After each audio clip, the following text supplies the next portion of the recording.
Okay. Well, first of all, welcome to Focus Group Leveling Bootcamp.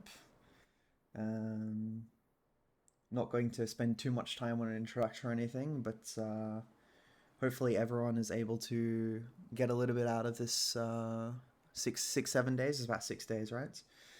Um, Improve group leveling knowledge, skills, familiarity. Hopefully, get some good practice runs in. Um, and yeah, the first step on that journey, well, a couple of people started already by scheduling their own practice runs. It's really good to see. There's about six or seven practice runs maybe happening yesterday while I was busy finishing off this presentation. Um, but yeah, just hope that everyone gets something out of this experience. It's the first time we're doing something like this, and one of the big reasons for us doing it is there's a decent amount of resources about how to level up in PoE or how to speedrun, but there are very few resources out there that exist about how to group run in PoE or how to level up in a party. And a lot of those resources are either wrong or lacking a lot of critical information and nuance. So what we're going to try and do throughout this week is give everyone hopefully at least a fundamental understanding of concepts that we use to level up fast in groups. Um, Ideally, some practice in implementing those, and then diving in deeper on other topics as well. So the structure for the week is simply for the first, I think it's 3 days, we have these presentations, so they'll be happening same time every day, which is midday Europe time, and then they will be rebroadcast in like a watch party kind of thing for people who aren't able to make the initial time slot 13 hours later. Right, anyway, so you've heard me mumble along too much already. We should just get stuck into group running PoE 101. This presentation is extremely broad. It is meant to give you a fundamental understanding, as I said before, touch on many topics. For the parts of group running PoE that we find warrant their own seminar or workshop, we've created those. We are open to adding more workshops if things become apparent that we need to. But for now, let's get stuck into group running PoE 101. If I can control my computer. Cool. So this is what we're going to be talking about today. It's a lot. Strap in. I expect this will take somewhere around 2 hours with me yapping and with the two different question times we have. I've posted this agenda in the stage chat, so you have access to it as we go.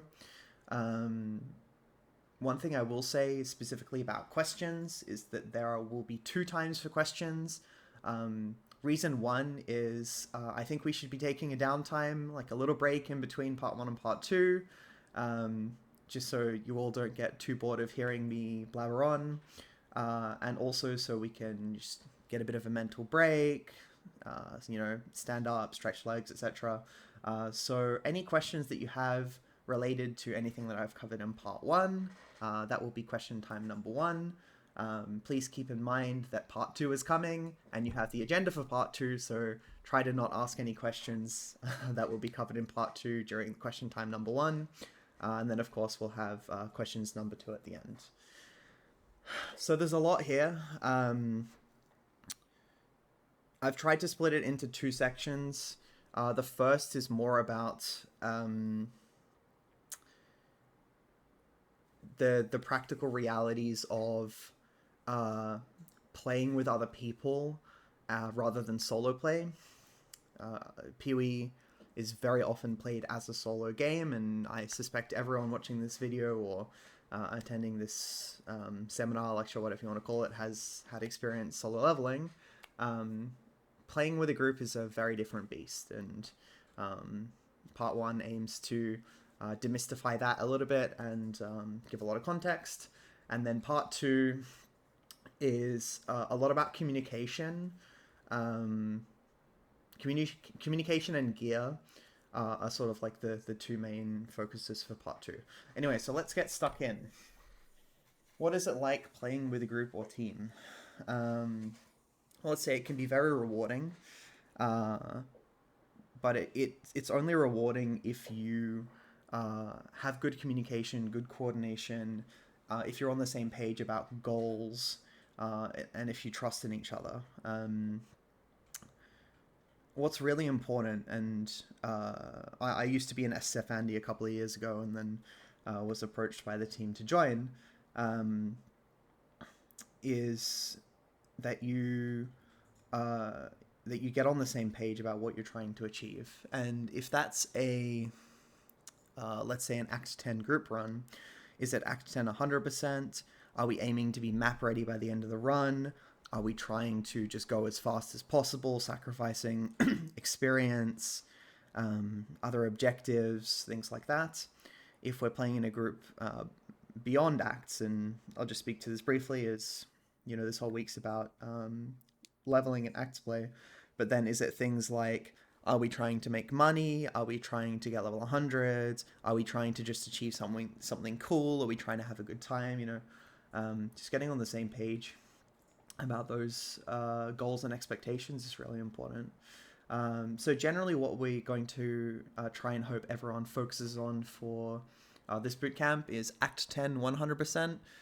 So that means you start on the beach, you kill Katava Act 10, you've got all of your skill points, and you're essentially map ready. So at least level 58. If you're really pushing it, ideally or more comfortably, you'll hit around level 62. And this sort of benchmark is, I would say, the gold standard for group leveling, and something that you should hope to try and achieve, even if your goal is, for example, for BPL players, something, or even people at League Start, they say they like to go into Heist, right?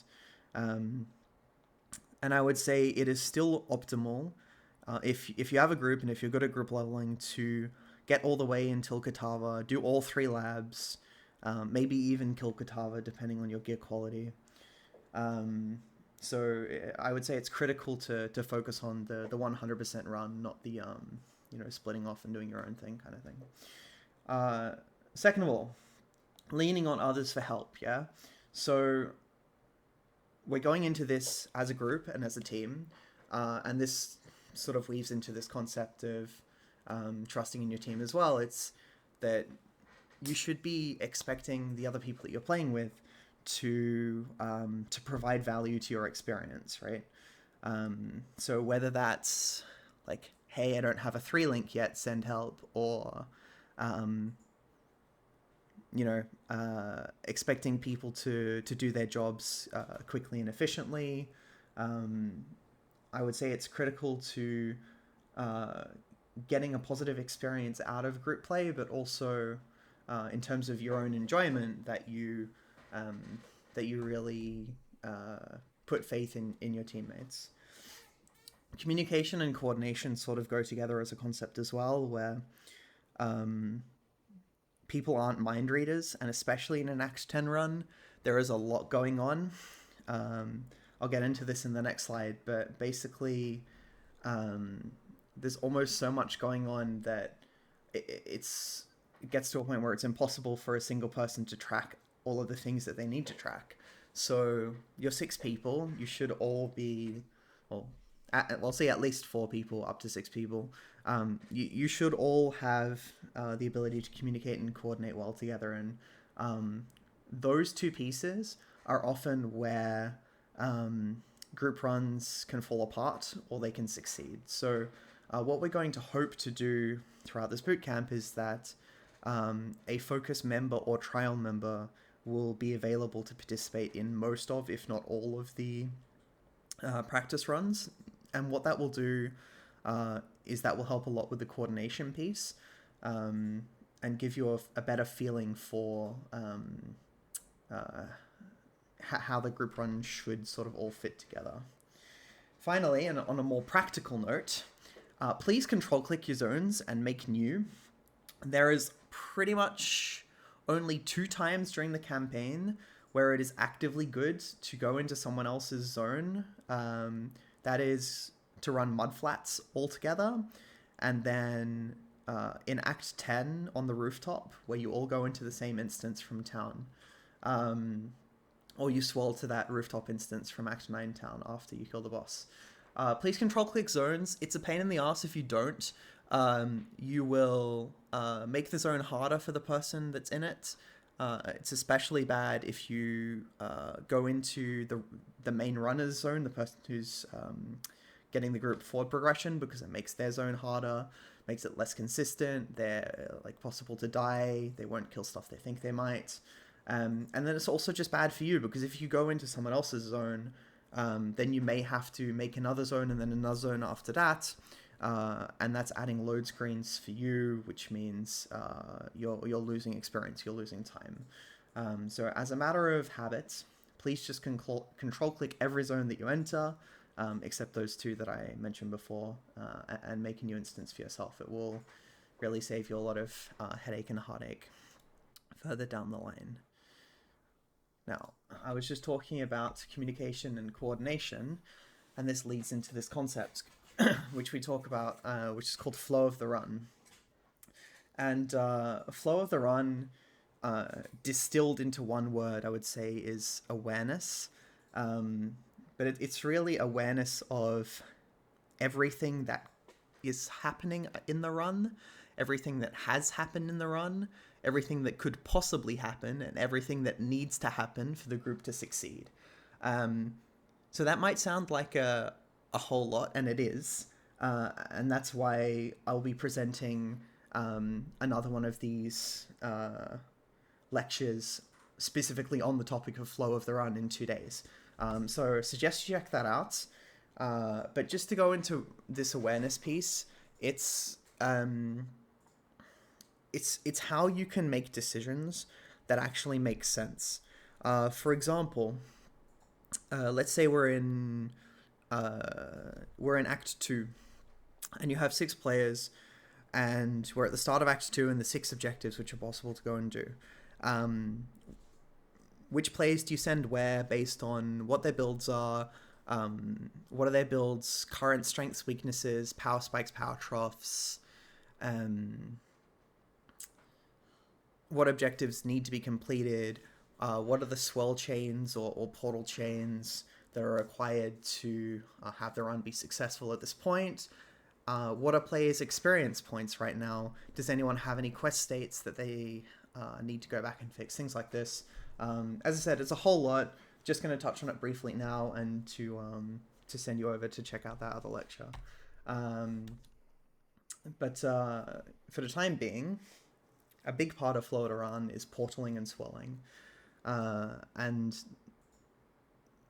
this is, I would say, one of the largest fundamental differences between solo PoE and group PoE in terms of act speedrunning, is you have access to multiple players, which means you can do multiple things at the same time. And very often, for quest progression and quest states, you require each of your players to be in the same zone at the same time when an objective is completed. And how do you do that? Well, very often it's through portaling. Everyone, I hope, knows what a portal scroll is. Very rarely you'll drop a portal gem.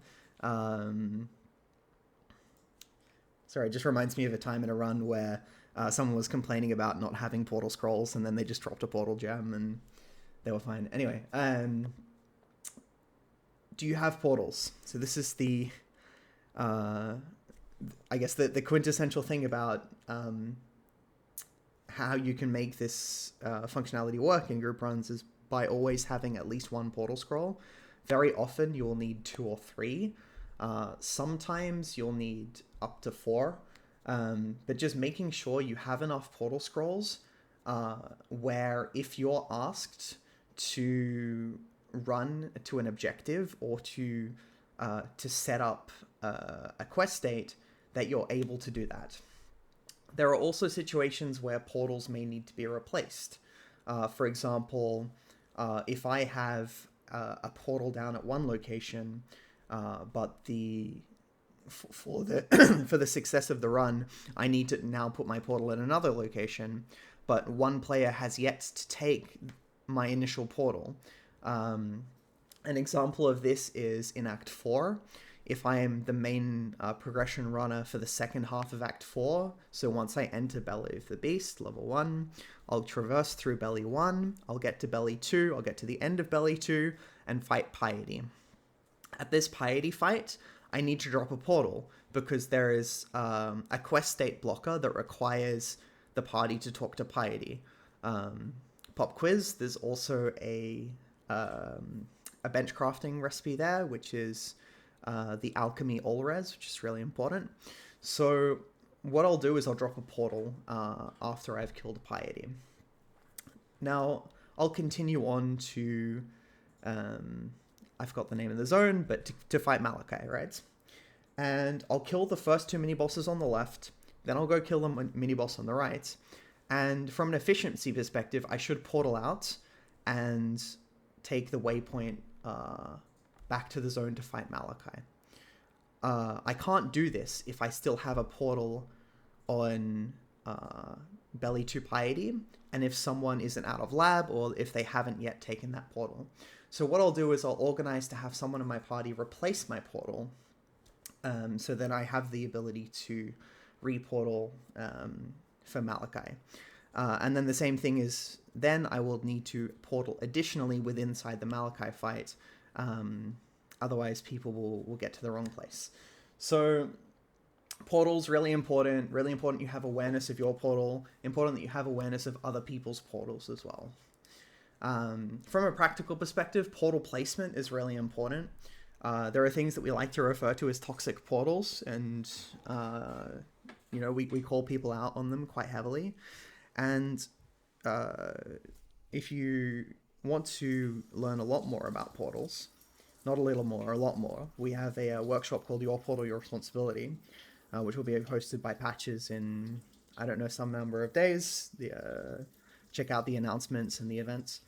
I swear I'm not just trying to promote all of the other things. It's just that this is the 101 broad overview, and all of the other things will play into it, right? But yeah, portal placement, you want your portal to be close to the objective. So for example, it could be a lab trial, but you don't want it to be right on top of the thing, so that if someone takes your portal and then tries to click on the thing that they need to click on for a quest state, that they'll accidentally click on your portal. That's really bad. You also don't want it to be too far away. You also don't want it to be like too hot or too dangerous. There's quite a lot that actually goes into efficient and clean portal placement. Advertising 101, nice meme. Yeah, it's just something to be aware of. Furthermore, something that you can do with portals is swirl people. So the swirly button, I'm sure other people have other names for it, but we call it swirl. It's the little blue button on the character portrait on the left when you have party members. What this does is teleport you to another player, or at least that's what it's called. Functionally, that looks at the player's checkpoints, and there are basically 3 rules to checkpoints. The number 1 priority for a checkpoint will always be a portal. The number 2 will be if no portal has been placed, has the player entered a boss room or an arena or a lab trial. For entering a lab trial, it's simply clicking the door to open it. And then the final checkpoint is there an entrance to the zone? So usually that will be the initial entrance to a zone. Back in Calandra, if you got sent into the lake and then popped out of the lake, that also set a checkpoint. I'm not too sure about the current League mechanic, if it sets a checkpoint after leaving the forest or not. The only reason why we haven't found that out yet is because there's no way to exit the forest by choice, which is toxic anyway. Another checkpoint which can be set will also be var side areas. So if someone's running a zone, they enter a var side area, they finish it, come out. So that will be their updated checkpoints. So that's what you need to know about checkpoints. And then the thing that ties all of this together is this concept of chains or chaining. And this is how you're able to set up multiple objectives and go through multiple parts of campaign progression simultaneously. So an example of this is if you have 3 players in Act 2, and I use Act 2 a lot as an example for today because it's one of the more involved acts, you might set up multiple chains of objectives. The first would be Weaver, Fidelitas, plus the trial in that zone. It's Chambers 2, right? So Weaver, Fidelitas, Chambers 2 trial, and Oak. All of those things can be set up within 3 players and 4 portals. And usually how you want chains to work is each player will get to their objective, place a portal, and then if there is an objective is a boss, tag or phase the boss to the point in which there are no more ad phases or invulnerability phases. Otherwise, for the example of Oak being a bandit, it's simply getting to the objective, so get to the bandit, place a portal. And then once you've done those things, you want to leave or farm the most efficient zone for you. For the Fidelitas player, you would run the lab trial, place a portal at the lab trial, and the chain would commence once you get to Fidelitas and have tagged Fidelitas. I'll talk more about tagging later.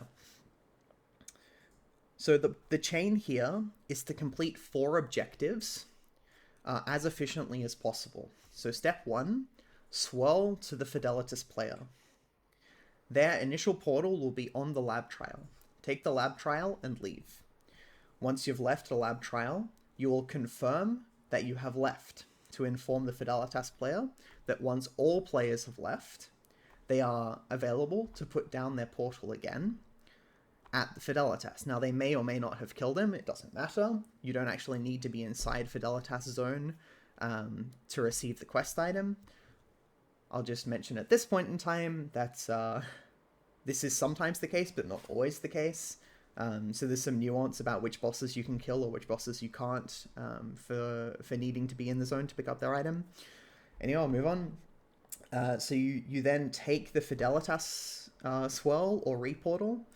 Then you want to have the Weaver player go into their portal. All players will swirl to the Weaver player. You will kill Weaver together, pick up the Weaver item. The Weaver player will portal out. Then the Oak player will go inside Oak. They will click Oak to tag Oak. All players will swirl to Oak. Everyone will kill. Then you'll progress to open the routes, and 1 player will move forward.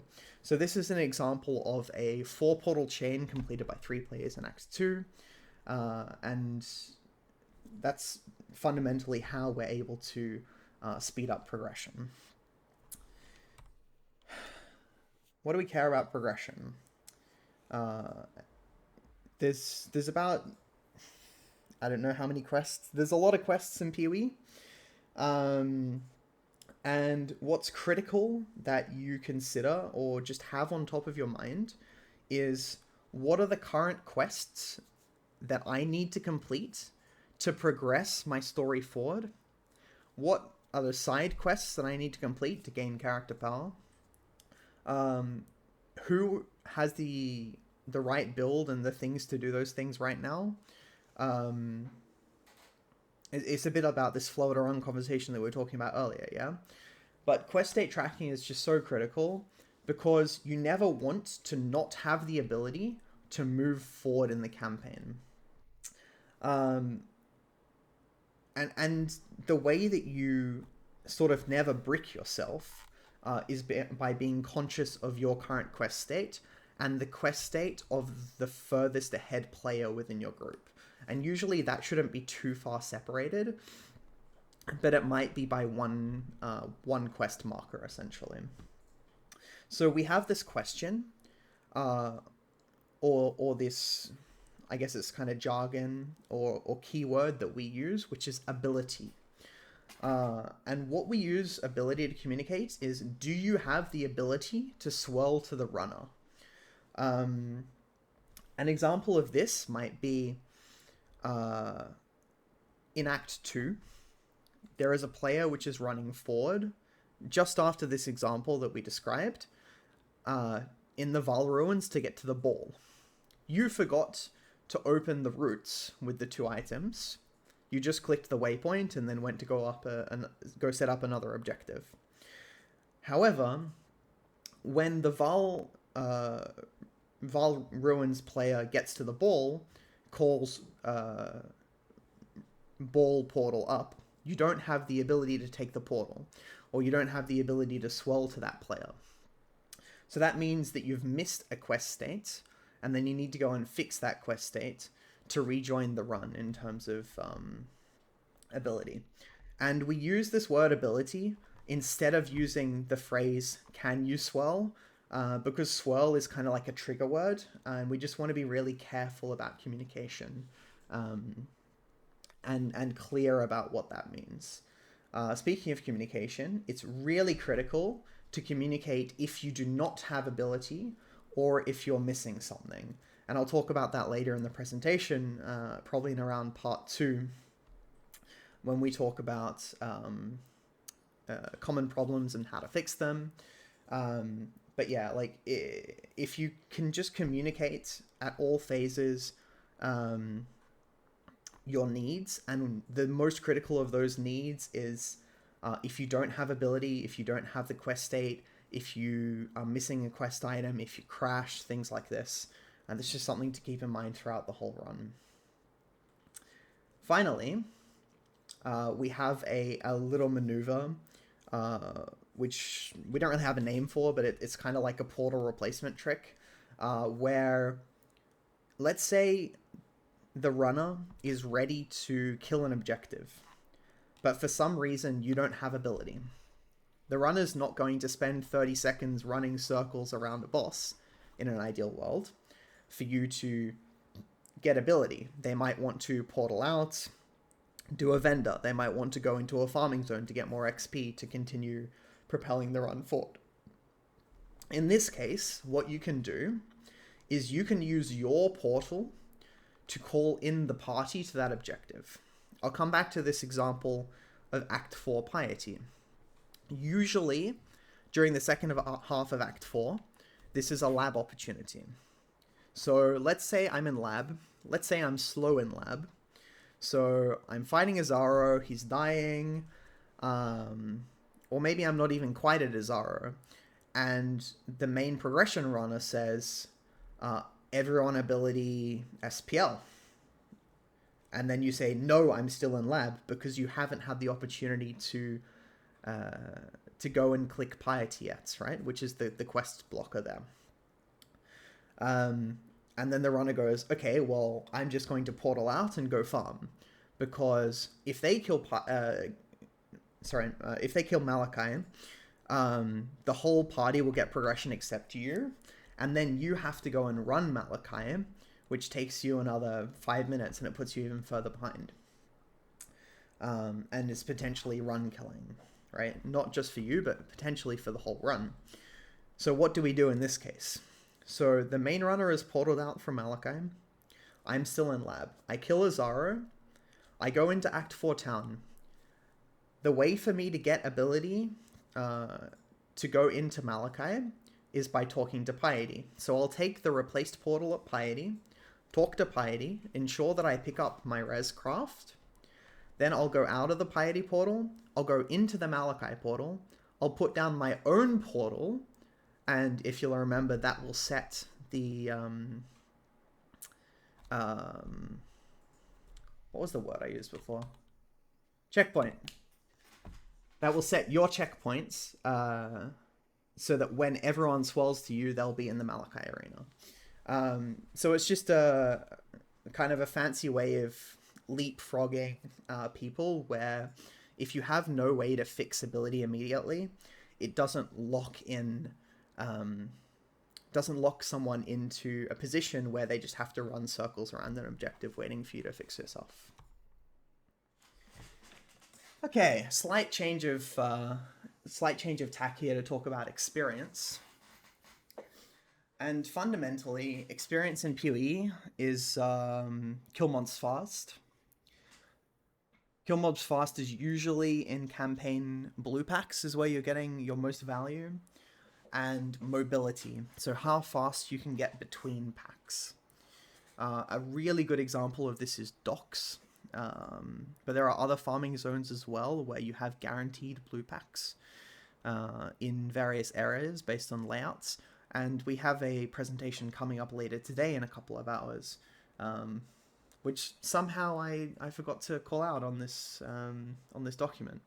But that will cover all of the farming zones and how to get the most out of them. But the thing I just wanted to touch on for XP specifically in this slide is how critical it is that you have the right amount of XP to do a given task. You've noticed here on the right side of the screen, I've given the list of best farming zones by level. And the idea is you don't enter this farming zone or any of the zones after it until you have at least this level. If you go to the flow of the run conversation, I go into experience on a much deeper level. But basically, if you don't have the right XP to do a thing, you're just going to start reverse snowballing. For example, you enter docks at level 23. Now, the extra good zones, we suggest that you can go into the zone already one level under a more optimal XP threshold. So you enter Zox at 23, and you're hitting something like a 25% XP loss by being there at level 23. But then if you enter at level 22, you're hitting closer to a 50% XP loss, and you don't have as much character power, you don't have as much gem levels. It's just kind of a disaster where your time in docks is giving you less XP per hour in terms of real XP than that same time spent in City of Sun. And that's just for farming, right? If you are progressing and pushing in zones that are not good for XP already, and then you're going in under-leveled, it's just like punishment after punishment after punishment, and you're going to take multiple acts of purely farming to get back on XP to be able to be an active participant in the run again. But sometimes this is required, right? Or if it's not required, it may be a good choice for actively progressing and pushing the run forward. And this is where we talk about sacrificing XP. This is an extremely nuanced topic. I will cover it briefly here, just to be comprehensive. But what I would suggest is, for the most part, especially for people getting into group leveling or who aren't already doing like 3 flat runs or I guess sub 310, Act 10 100% group runs, is just don't sacrifice XP. That will help you build better fundamentals. But for the more experienced players, or once you get to a point where you are doing faster runs or participating with faster players, sacrificing experience can be a powerful tool in terms of propelling the run forward. And what that looks like and why it's ever practical is if you're in a run with 4+ players who have similar skill sets and strength in terms of like player skill, and if everyone's playing good racing builds, and if no one's playing builds that are extremely power troughed, then what you can do is, if for some reason someone doesn't have good XP to do an objective, you can still send them on that objective. That will then be a conscious choice to sacrifice that player's experience, and you're putting them in a position where the only thing that you should expect from them within at least the next 2 acts is just to power farm. This can be a viable way to push the run forward, as I said. Ideally, it's not optimal, something you have to do in certain situations. I won't go into it any more than that. Now, why is experience important?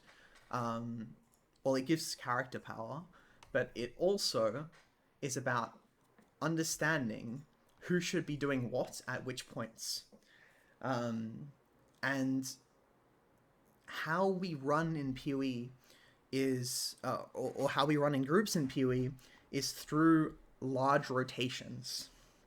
And in particular, we rotate roles a lot. And how I think about roles in PoE group runs is there are 4, essentially. It's pushing, setting up side content, farming, and leading. Generally speaking, you want your highest player XP on pushing, then your second highest player XP setting up side content, everyone else farming, and the people who are leading currently should never be pushing. Because if you're pushing, it takes a certain mental load to be wanting to propel the group forward as efficiently as possible. And leading is an extreme mental load where you're trying to hold the flow of the run in your heads and coordinate everyone at the same time. So an example of this is usually how Brooks and I play group runs together is I will lead for the first half up until mid-act 6. And the reason for that is I'm very often, or in recent memory playing Ranger builds, and very often Venom Gyre, and those are kind of ramping builds in the first part. And I find that I hit the critical mass of my power around the end of Act 4. So I'm mostly on farming and side content duty for those first 4 acts. And what that allows me to do is have the mental space to also lead and coordinate the rest of the run. Whereas Brooks might take more of a pushing role in the first half, because usually, let's say, he'll be playing like a Fire Templar. And once I get to my critical mass of power, Act 5 is a very straightforward and simple act, so there's nothing really much that needs leading there. Then, by the end of Act 4, I will be main progressing and pushing pretty much everything until Act 9 at least. Act 9, if we're playing carry plus support, I might split off to just be BA farming, or it will be all the way through Act 10. So after Act 6, or after mid-Act 6, where it starts to get complicated, where you've got 4 or 5 different objectives that need to be simultaneously set up, if I'm actively pushing, I don't want to also be thinking about that. So then we'll swap the leading responsibilities. Another thing that you can do is, if you need to rotate pushing and leading around more actively, you can do that. Or you can have one dedicated leader for the entire run. That's something that we're going to try and set you guys up with our focus trials and members joining you. And the idea with those leaders is that we should never be actively pushing, only setting up side content from time to time, but then mostly on farming duty. I talk way more about rotating roles in the Flow of the Run seminar as well. But the main concept here is main progression versus side content. We all know what farming is. Kill mobs fast, get loot, get XP. Leading is a much more nuanced piece where you have this big understanding of flow of the run, and honestly, it's not something that we're trying to teach during this bootcamp. Some people may pick it up as a result of the bootcamp, but it's not something we're actively expecting people to, yeah? But the two things that we do expect people to get stuck into is main progression and side content. And if you have a look at the documents, I forgot exactly the title, it's something like Group Run Routing Guide or something like this in the resources channel. you'll be able to see each act by act laid out. Everything with a star is mandatory activities for forward progress, and everything with this hollow circle is optional activities for character power. And this is the Act 1 example, where everything you can see with a star, this is main progression activities. So you have to kill Hillock to enter town. You have to kill Mudflats to open the door in Mudflats. You have to kill Brutus for exiting the prison, and you have to kill Mervale for exiting the act. These are the forward progression, progress things that allow you to get through the campaign, right? So that's sort of, if we think about it in like sort of 2 tracks, you've got XP track number 1.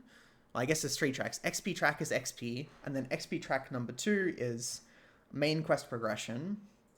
That's what allows you to enter maps or finish the run. And then XP track number 3 is the character power that you gain through all of these side activities.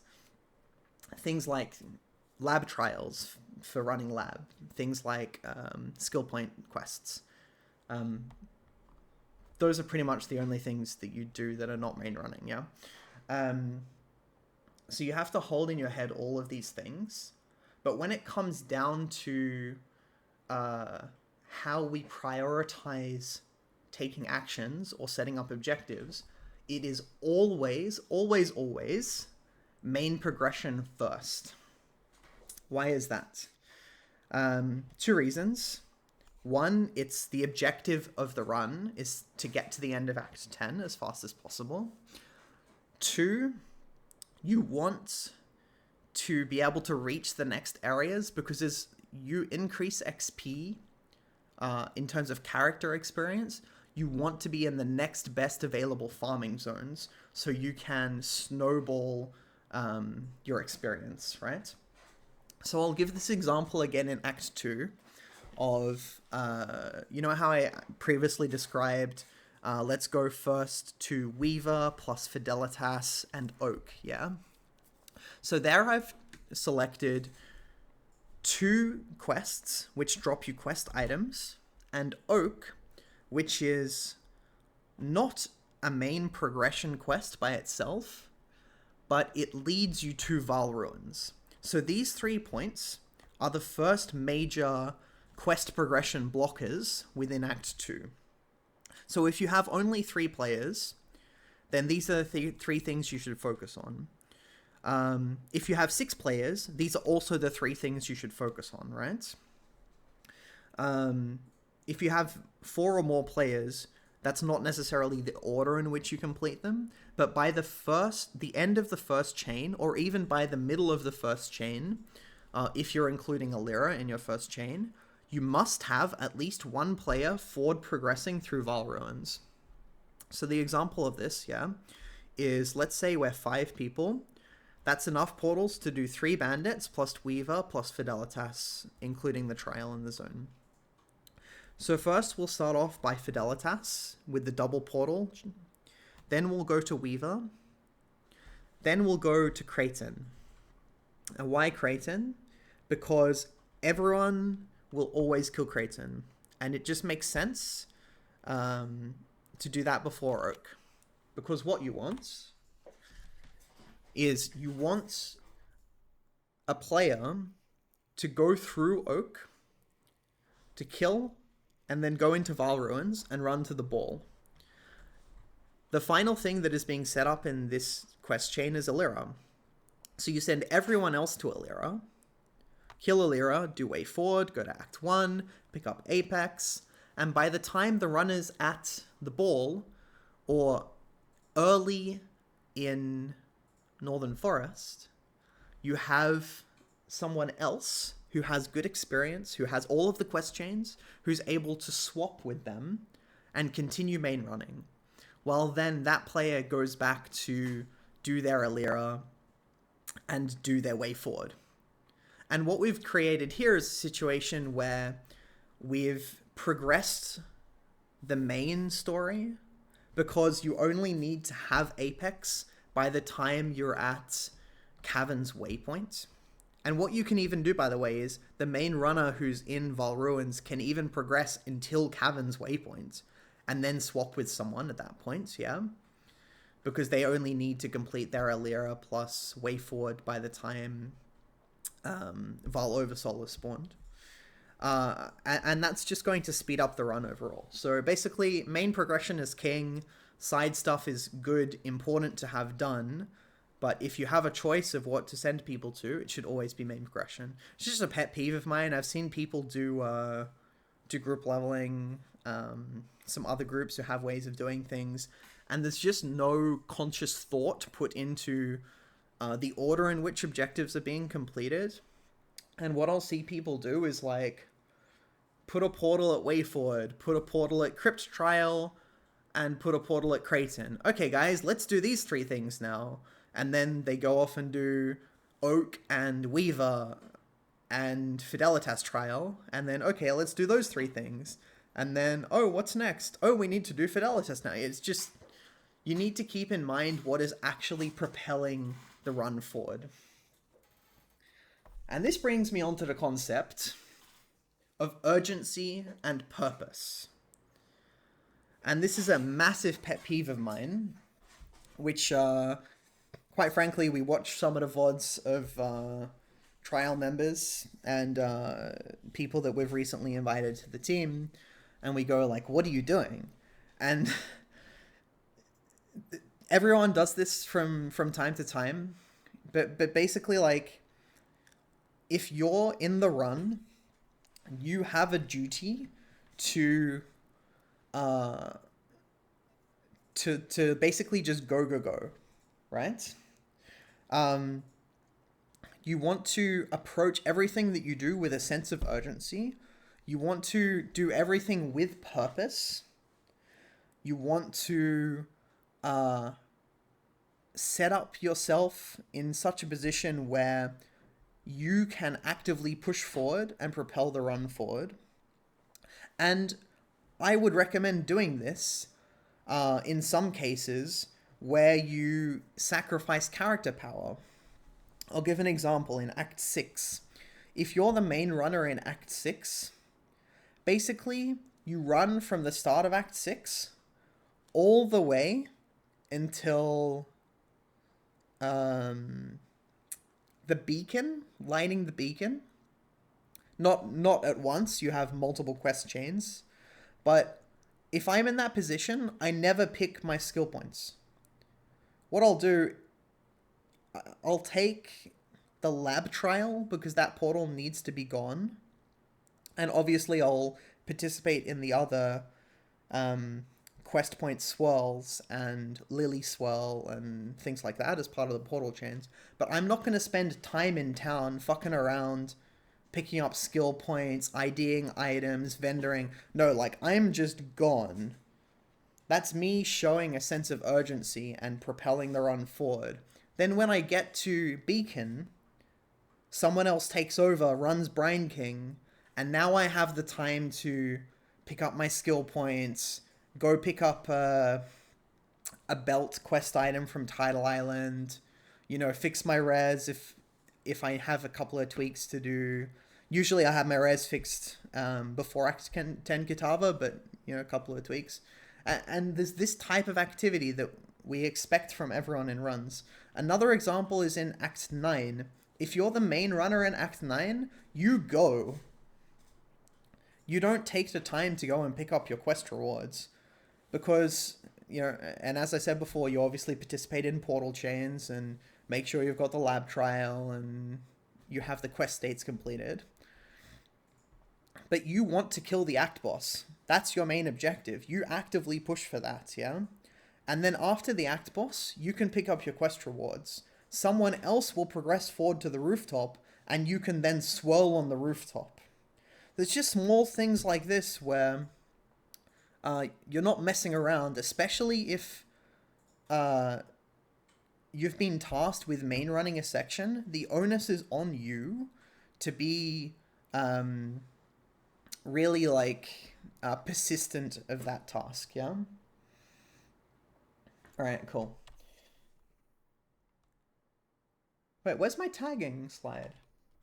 There's my tagging slide. Okay. Finally, I just wanted to talk, just before we get into question time, about tagging. Um, Tagging is essentially snapshotting monster HP, and this can only be done in campaign. On the right, you see I've extracted this table from the wiki, which demonstrates what happens if you have multiple players in a party and you're fighting monsters. As you can see here, if you're in a 6-player party, you don't really want to fight 600% total HP act bosses, or even like mini bosses or side bosses or whatever. So what you do is you will damage the unit. Usually it's a boss, and it doesn't have to be broken the ES. It's just any amount of damage or interaction. And then that monster's HP will be snapshotted to the amount of players that's inside the party. And if you think about all the way back to the first or second slide, when I spoke about control clicking zones, this is basically why you need to be control clicking every zone. And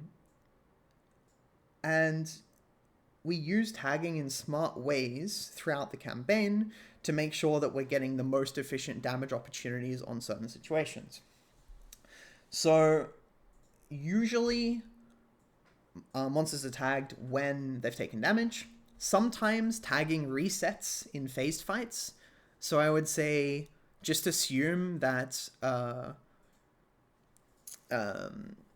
your bosses are being tag reset during phased fights. There are some notable exceptions to when a monster's tagged, though, and these help you more efficiently route your runs. So, for example, Act 2 bandits, it's once you've spoken to them, and then you have the dialogue box where you can choose to kill or not. Act 3 Lunaris Piety is when you enter the area. Act 3 Dominus Phase 2, when he's coming back up from the ground and you can see the blue spot on top of his head. And Act 8 Deirdre is when you click the valve to open to summon the fights.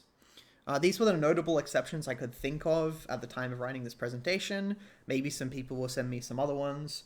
But those are times when the monster's HP has been locked in, and then you can call people in to swirl sooner rather than later. Righto, I think that's just about enough for part 1. Now is question time. If you have any questions, you're welcome to put them in the chat, and I will just talk about them. If you would like a stage invite to talk and ask me the question, I think there's like a raise your hand or ask to speak option, and I'll monitor that as well. Please remember that there is a part 2, and to quickly double check if you think your question will be covered in part 2 or not. If so, hold your question until the end of part 2. I will now also check my DMs.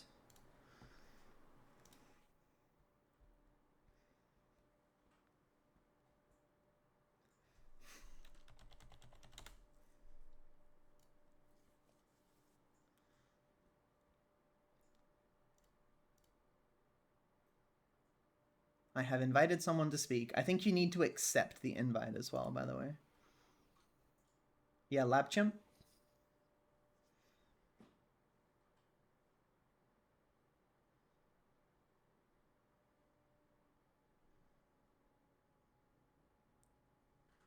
Any LabChimps? You requested to speak, and then I don't know how to accept. There should just be a button. Try it again. Is there like a pop-up or something down near the bottom of the screen? There we go. Nice one. Yeah, so this one is about the swirling. I've been asked once to do a portal setup at Fairgraves, and then I continued running the same zone, and then people jumped in to set up the Fairgraves, and then I was asked to swirl to that person or use my portal. But can I swirl to someone in my own zone? You can't, no. So this requires a little bit more communication on the part of the person who is setting up the Fairgraves. And it should go something like this. You have 4 people to set up the end of Act 1. One person is running to Mervale. One person picks up the is it the All Flame, whatever the Fairgraves item's called, and then two people go inside Ship Graveyard in separate instances and set up portals. What the player with the All Flame's gonna do is they're gonna swirl to the third player, or we'll call them the first Fairgraves player. They will then start the fight, and what that looks like is talking to Fairgraves and waiting for two Skeleton Warriors to spawn. Then the fourth player, uh, then they will swirl to the fourth player, and that was you in this instance, yeah? I assume They so, yeah. Once they enter the instance, they should tell you to leave because you need to come back, right? And what they're going to do is they'll start the Fairgraves fight, and they will also put a portal down. So once they're inside your instance, you need to get out. So once they say, okay, swirl to me, you can swirl on them. You don't need to take your portal. And they will have a portal down at the Fairgraves encounter. Does that make sense? Yes, that makes sense. Cool. Thank All you. right. Yeah, no problem. All right, now I need to move to audience. All right, cool. Um, Question from Goldie: when are you allowed to log out? Yeah, don't. uh, I'm unsure if I covered this in part 2 or not. Um, but yeah, you don't. um, there are some very niche cases of when logging out makes sense. The problem with that is it can brick active portals. Um, you basically have to be certain that you don't have a an active portal. Free Screen makes a point here to say basically only after killing Hailrake, and I would say that's true to a degree, except it's even faster if you're not even the first Hailrake killer to swirl to someone in town who's already logged out. So the optimal routing here is for one player to log out after Hailrake and then everyone else to swirl to that player. Um, but yeah, basically, Goldie, like, as a general rule, don't log out. And I would say this to everyone, like, unless you're extremely certain about what you're doing, um, it can be safe to log out in that instance. Where if the entire party has just taken your portal, uh, and an example you're probably talking about in this is in Act 2, where portals are low resource, and let's say you've just killed Creighton and you need to get back to town, and you personally don't have a portal. What I would say there is you need to communicate to the team that you don't have a portal and someone needs to drop you a scroll. That's step one. If no one can drop you a scroll, then logging out is a viable option. But yeah, I would say as a matter of rules, don't. And then there are certain situations where it can be okay. Um, cool. Let me read through the other questions and comments.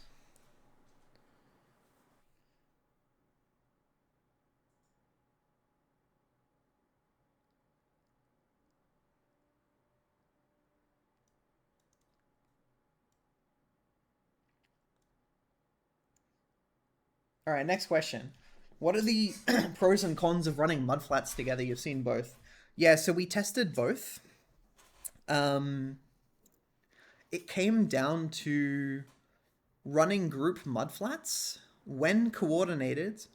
And I'll say most of the advice I'm giving throughout this whole week, the caveat is when coordinated. But we hope that everyone um, who attends the bootcamp and anyone who's watching the content online doing practice runs will get to a point of coordination where these things are more efficient. But when coordinated, group mudflats just beat solo mudflats for multiple reasons. One, it's a point of adding consistency to the run.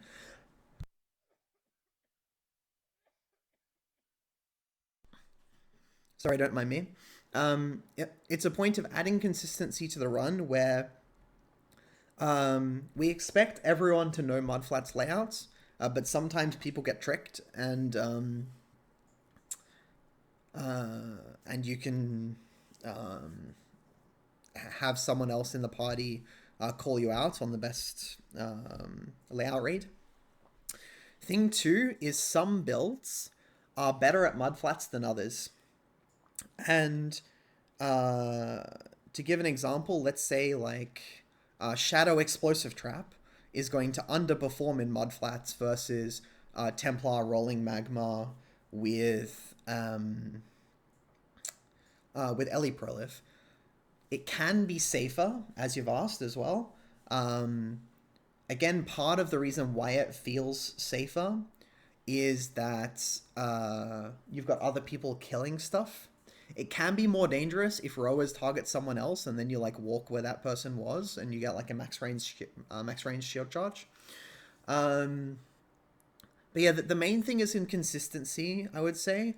It allows everyone to get out of mudflats consistently faster than if you had everyone running it solo, for one. Two, you save a little bit of time and effort control clicking the zone, and especially at the start of a group run, especially at league start where things can get a bit messy. It can just be nice to go in the same zone.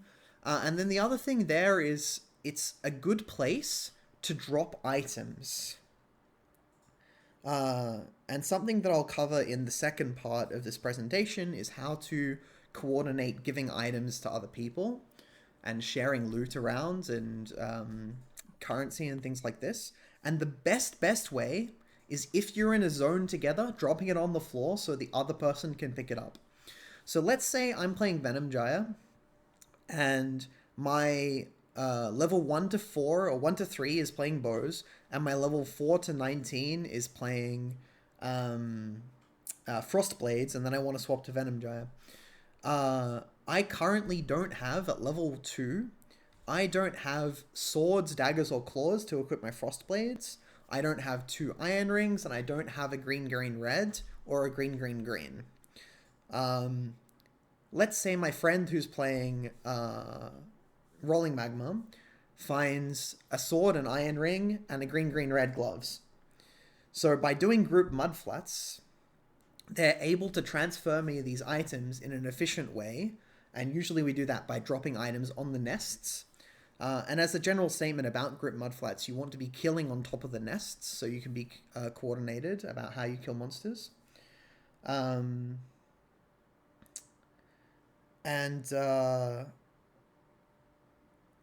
Yeah, what that allows you to do is instead of having clunky like, I've just killed Hailrake, I'm back in town, maybe someone logged out and they're in a separate town instance. If I'm trying to do my gear swap to to uh, to be able to play Frostblades at level 4, then either I'd have to swell to that person's town instance, trade them, maybe it's in like, I don't know, California or Japan or something. So yeah, it's just adding a lot of consistency um, and a better feeling to that process as well. All right, let's see. If you're running Solaris Temple 2 Act 8 and got asked for skill points, do you drop Portal and Swirl, then take your Portal and continue pushing? Yeah, so if you take your Portal, if you Portal out of a zone, that checkpoint will always be considered the number 1 checkpoint. Then it will be any boss arenas. Then it will be waypoints, and then it will be doors. Actually, that's a good point. I forgot to add waypoints to the list of checkpoints. Yeah, I'll add that to the presentation before I send it out. So if you portal and then if you enter a boss arena and you call people to swirl, they will get sent to your portal. So what you want to do is make sure to re-portal. In this case, you would want to probably portal inside the arena if it's Act 8 Solaris Lunaris. Like, you're very unlikely to die in those instances. But in some instances, say like Calm Stronghold in in Act 4, you would want to portal outside of the arena because respawn checkpoints and swirl checkpoints are not the same. So if you have swirled to someone inside a boss arena and resurrect at checkpoints, you're going to get sent back to the start of the zone because you personally have not set a checkpoint inside inside this zone. But if they portal outside of the arena, or if they don't have a portal at all, then you get sent to outside of the arena and you can click the door. By clicking the door, you will have set yourself a checkpoint in the zone, so if you die to Calm, you can resurrect at checkpoint and continue helping with the fight. So that's why we recommend to, generally speaking, not portal inside of boss arenas if you're swirling people in, if you don't already have a portal within the zone. All right, let me see. Yeah, if anyone wants to ask further questions but don't want them answered here, my DMs are open, or you're welcome to post questions in the what's this channel called? Help or request feedback channel. Just make a thread there. Cool. I think that's about it for question time number 1. Last chance. I'll give everyone 30 seconds or so to write any other questions for question time number 1.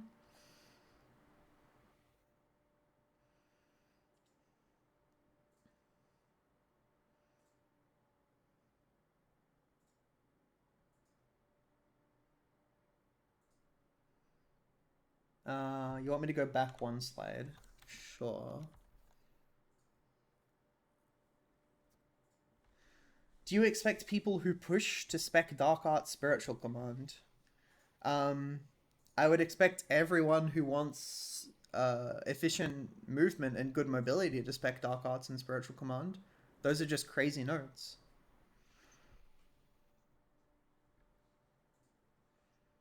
We'll talk a lot more about builds and playing racing builds to respec into endgame builds in a workshop that I have planned. I think it's tomorrow. Yeah, oh, maybe it's the day after. Might be tomorrow. I don't remember. Look at the announcements. But yeah, like you just want a lot of character power during campaign.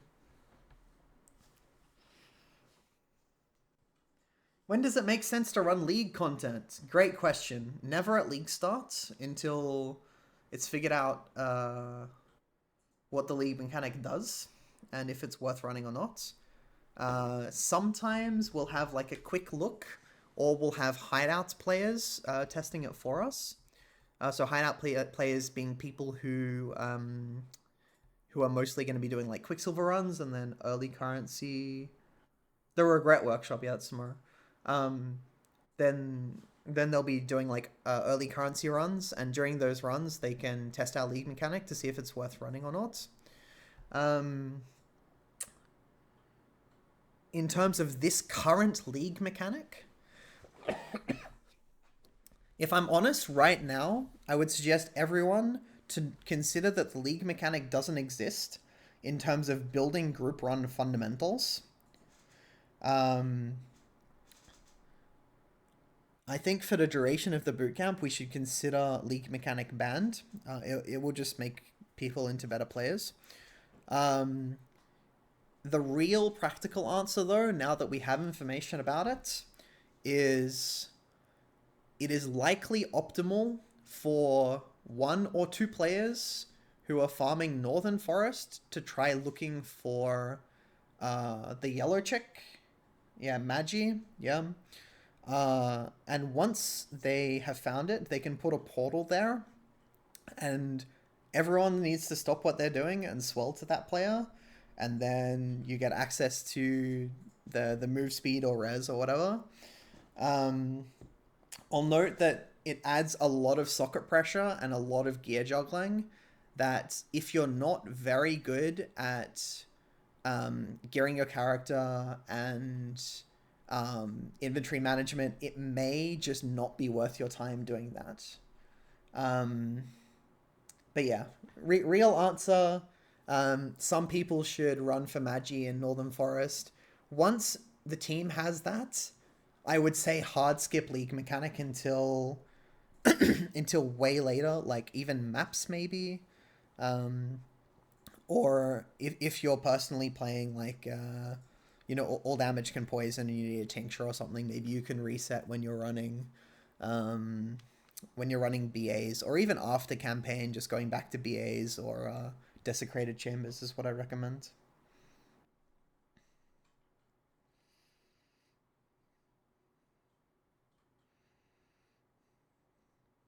Right, I think you've heard me blabber on enough. Um, let's call it a 7 minute or so stretch legs mental break. And if anyone has anything else they want to DM me about in the meantime, you're more than welcome.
scary fights or something? What's going on?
Okay. It has been roughly 7 minutes. Enough time for me to get up and stretch, have a drink of water, and I am ready to get back into it. Give everyone else a 30 seconds or so just to filter back in. See if I can find my ability to control my screen. Oh, yeah. Alright, cool. Cool or not cool? Hold up. I need this, and I need that, and I need this other thing. Alright, cool. Let's get straight back into it then, shall we? Communication. What do I have to say? Check out the communication seminar presented by Craze tomorrow. But communicating needs is music off. I can't turn music on. That's a personal thing, unfortunately. It's very weird. Learn to yeah. I don't know. There's a music button to turn the weird hold waiting music on or off. Can everyone hear me though? And do you have a way to hear me over or by removing the music? Just before I get too carried away with myself.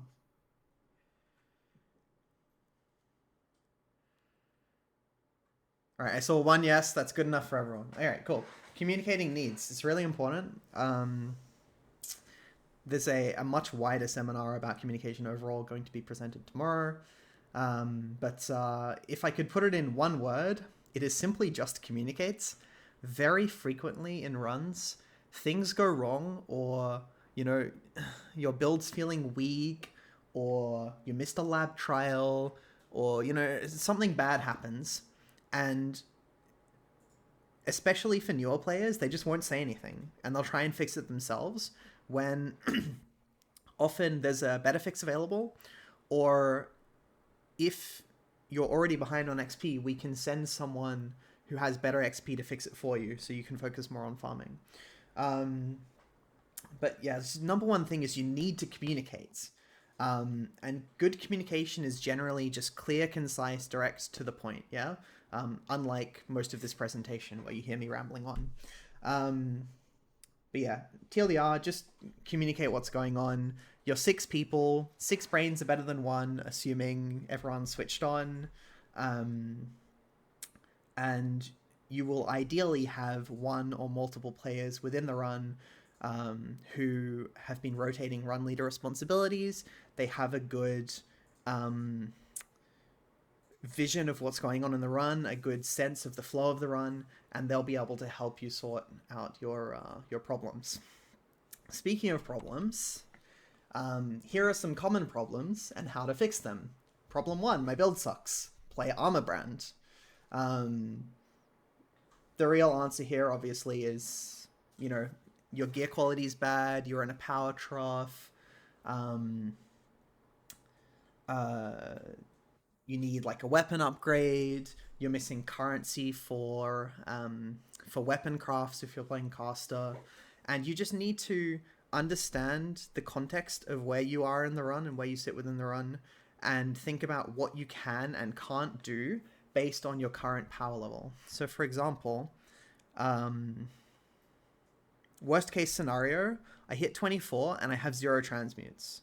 I don't know what you've been doing the entire run, but like you're not picking up items.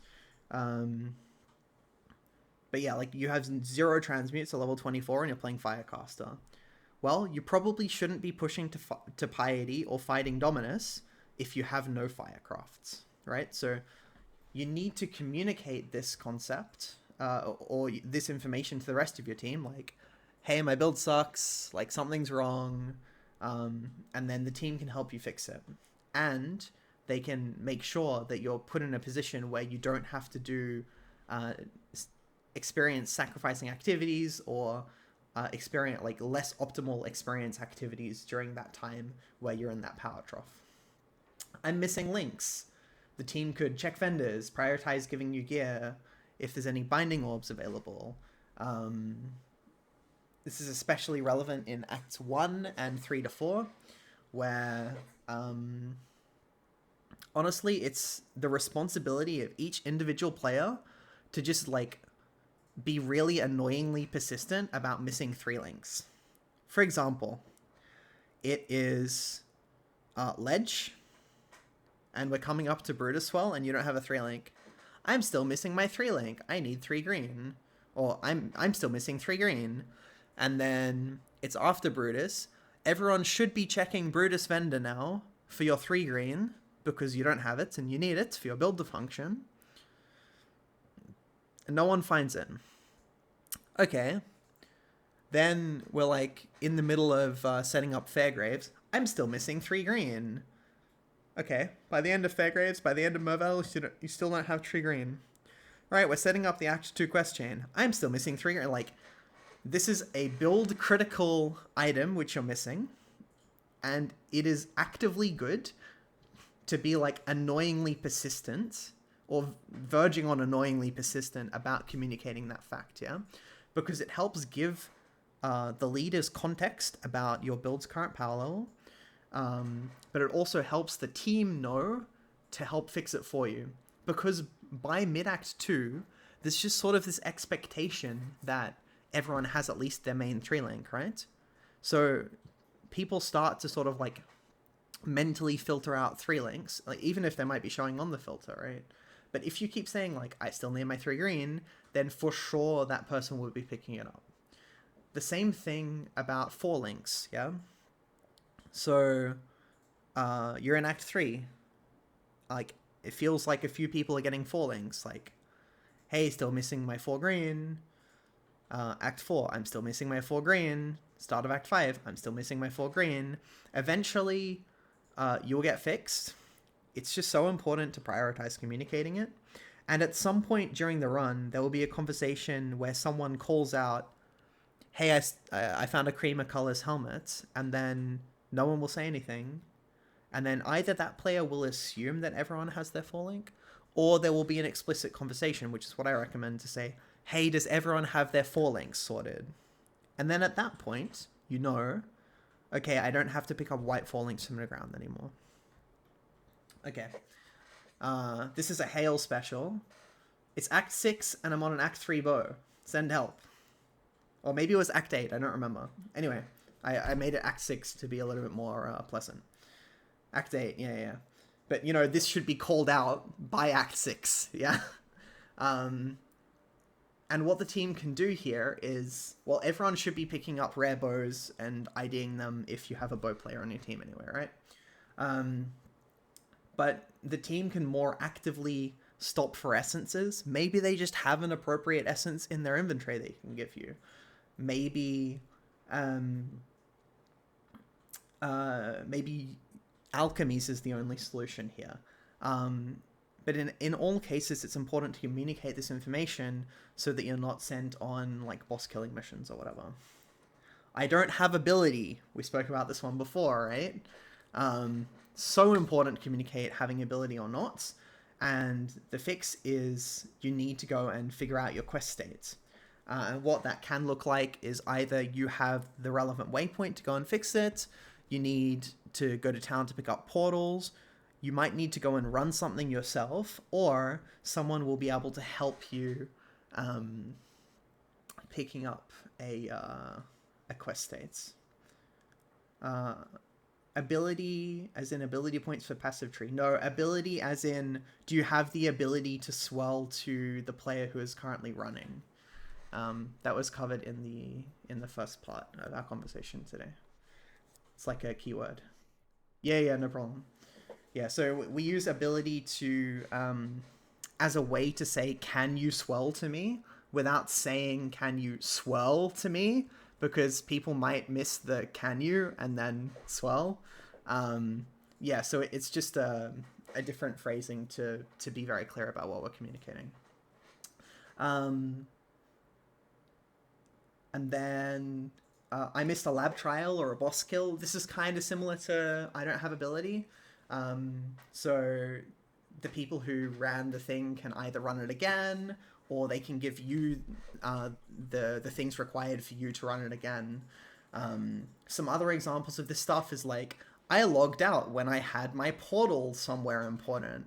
Well, what you do is you need to get to that zone, and what do we all know about swirl and checkpoints is that the portal is always the priority for a swirl checkpoint, right? So let's say it's Act 2. I ran Crypt 2 trial, Crypt 1's trial, sorry. Then I made a mistake. I logged out after, let's pick an objective. Creighton. I logged out after Creighton. I made a mistake. Then I realized, shit, I made a mistake. I'm going to swirl to... So at the end of the current portal chain, I'm going to swirl... I'm going to take the waypoint to Crypt 1. Someone who has an open portal, or someone who doesn't have a portal down right now, please swirl to me and place a portal. And when they swirl to you, they will swirl back to your previous portal location. As long as the instance hasn't expired, your portal checkpoint within instances remains as the previous checkpoint. Anyways, this is just some common problems. I would say every problem is solvable in some way. We had a practice run the other day where someone was fighting Katava, and then they blew it up. This is Act 5 Katava. They blew it up, and no one else got the quest state, the minus res. Then the next person went in, and then they blew it up, and no one got the quest state. So what we did was the third person, which was me, ran Katava, and the two of them progressed everything until Chevron. Then we caught up on, is it an Eyes or whatever entering Kurui Fortress is? Like, you know, killing the Kurui chick and then fighting Tukahama. So those two quest states. By the time that we were ready to swell in for Chevron. And there was, so we're talking Act 6, so it's the lab trial in prison plus Chevron is the two objectives that we set up with the two players that had the ability to move forward after Katava. Then once we had all of the remaining run players in, we then split off to do things like setting up the belts, so that's Tidal Island, rare jewelry quest reward, doing Lily in Twilight Strand, and then some of the stronger players went to do the two quest point bosses, and we had one main runner progressing at that point. So there are fixes for things, even if things look like they're disasters or feel like they're disasters. communicating and then having the team like figure it out. This like idea of problem solving is really critical in group contexts. So we spoke a little bit about gearing before, and I'm just going to keep going on the topic basically. So what can I say about gearing? It brings back this idea about awareness, and it's awareness of your needs and others' needs.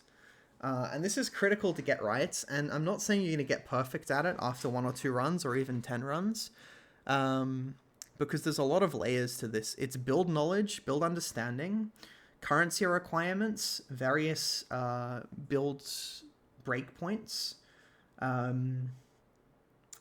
as well as how that relates to, you know, your build, but then everyone else's builds in the party. And let's say you're playing 6 players and you've got 4 or 5 different builds within that. That's a lot of information to keep track of while you're also trying to play the game, right? So this is a skill that is, even in some of our trial members and some of our members, they're not that good at. We'll notice there's a big difference in players' abilities to actively pick up and distribute items that are good for other people. So yeah, it's a big topic. The number 1 step is to have your filter showing relevant items. So I've given an example here pulled from Filterblade of some loot that can drop on the floor on my Venom Gyre filter, right? So you've got a big purple star, which is a claw. So all of my filters have kind of the same type of logic. So big purple star is rare weapon for your build. Then you have the yellow stars there, which are 4 links for other people's builds. Then you've got some currency.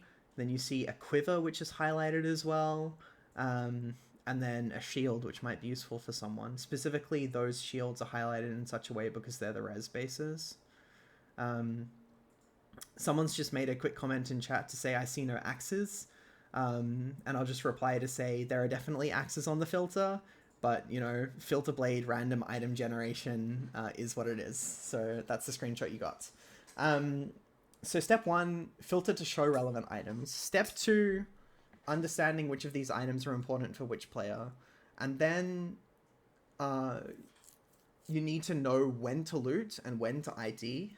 So an example of when to loot or when not to loot is the thing that we just spoke about previously.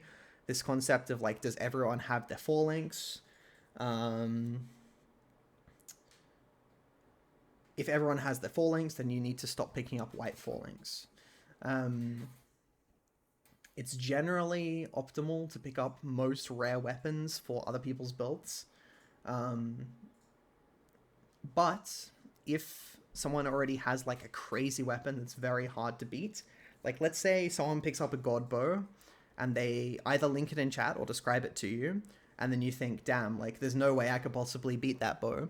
And let's say it's on a Imperial bow base, like not actually Imperial bow, but you know the bows that look like Imperial bow with like 145 APS with 28 wed, and they're playing an LE attack build, right? If you drop a really slow bow, I forget exactly the name. I think it's Harbinger, the ones with the crit the crit implicit, and it's rare, and you know that the bow player already has a really strong bow, then you're probably not picking up that bow. Conversely, if Hale's in the run and he's told you that he's in Act 6 and he's still on an Act 3 bow, then maybe you are picking up this Harbinger bow base because it has a very good chance to be better than the bow that he's currently equipped. Yeah. So that's knowing when to loot. But the other part about when to loot is early game, people just don't pick up enough items. And I'm going to refer to early game here specifically in Acts 1 to 3, but also a little bit in Act 4, where a lot of builds, in fact, I would say every build has a requirement for transmutes and alterations for various things. there's a lot less of an alteration requirement these days, mostly just for gems. Some builds require alterations for percent fizzcraft. But there is an extreme transmute requirement in PoE running that is exacerbated by the level 24 and level 28 crafts. Someone's just called out the attack speed craft in Act 4. That's a great example of requiring alterations. And you just need to be picking up items. Even if you don't ID them, and in fact it's actively bad to ID a lot of items.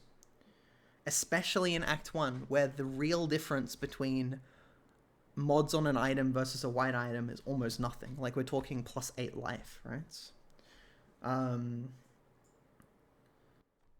If it's not weapons, I would say attack-based weapons is the one exception where you want to be over-IDing. But you just need to be picking up items and throwing them at the vendor for transmute shards.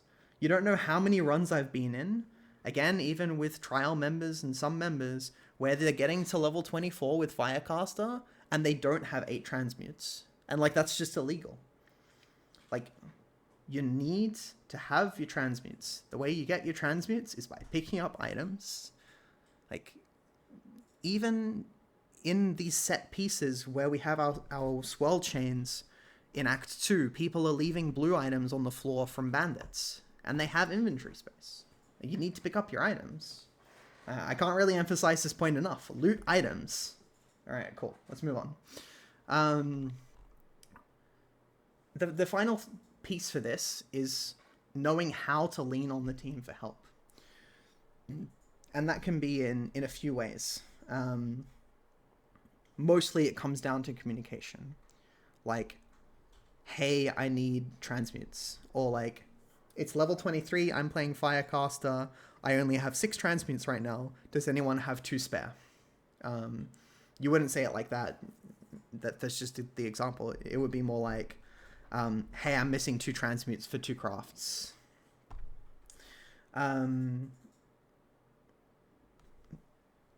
The other part of leaning on the team for help is calling back to this idea in the first slide about just having trust in everyone, that they're able to contribute to your run as well, and then just communicating all of those needs, coming full circle.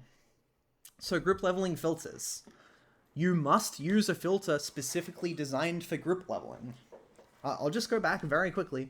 Do you think my solo Venom Jaya filter looks like this? Hell no. You need a filter specifically designed for group leveling, and I'm going to specifically call out the Tai filters because a lot of people use them. They are not good group leveling filters. There is a lot more nuance that is required for group leveling. I would highly recommend everyone go to my profile and use my filters, because, you know, there's been a lot of time spent making them good. I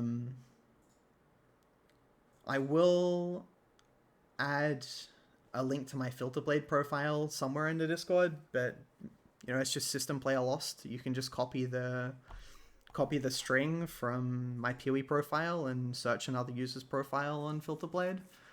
You're welcome to make copies of my filters. You're welcome to make your own filters if you're a proficient Filterblade user. Like, it is critical that you have specifically designed group leveling filters. An example, I'm playing Firecaster. I need axes and swords within the first 2 acts. 3 blues, then 4 blues, 3 blue-red, and creamer colors. That's basically my filter. And then you add someone who's playing bows. Then you have bows and quivers. Then you have someone playing Venom Jaya. Well, early that's Frostblades, so you need one-handed rare, swords, daggers, claws, but then it's just daggers, claws, but then it's just claws, and there's different level breakpoints for all of that stuff. Then you add a melee axes player. Now you need to show rare axes plus some minor highlighting on other rare 2-handed weapons before ground slam or things like this, right? So there is a lot of nuance that goes into putting together these filters.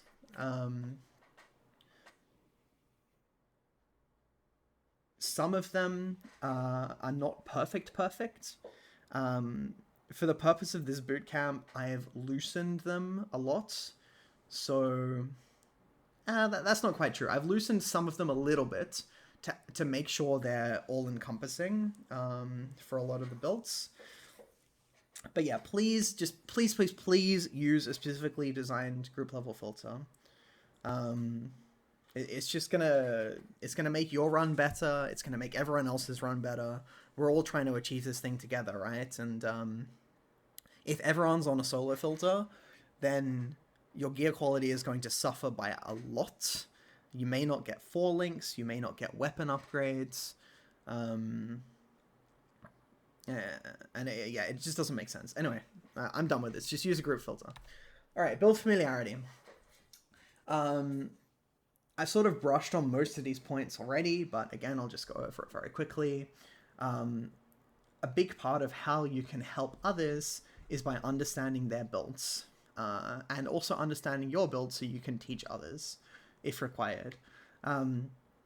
There's 4 main kind of things. The first is currency requirements. So what do you need? Generally speaking, it's those 8 transmutes for casters, either level 24 for fire, level 28 for lightning.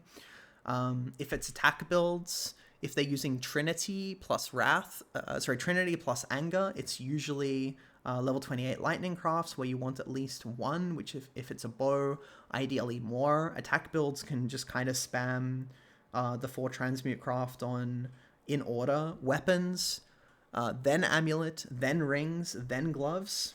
That's the sort of priority that you want to be using those crafts on. Then item requirements.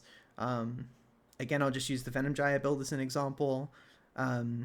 That build can use swords before level 20, but then at level 20, when you want to swap to Venom Gyre, you can't use swords on that build, so it's only daggers and claws. But then because you're ambidexterity plus the dual wield node, you don't want 2 daggers and you don't want 2 claws. It has to be 1 of each.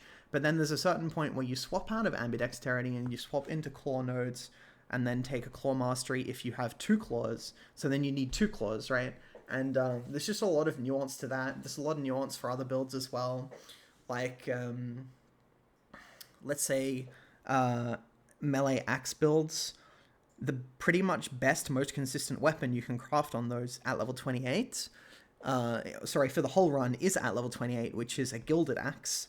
And the best way to make that weapon involves a rustic sash, an essence for an alchemy, and the base and 5 blacksmith's whetstones, and that axe will carry you. I've used that axe until Act 6. That's basically an Act 3 weapon, and then starts to fall off by like mid-Act 5. It's just really important that you know what other people need, and how to set each other up for success. Yeah. And then, of course, I've spoken briefly about these ideas of power spikes and troughs and strengths and weaknesses. This sort of lends itself to the concept of flow of the run, where some builds are stronger or weaker at various points than others.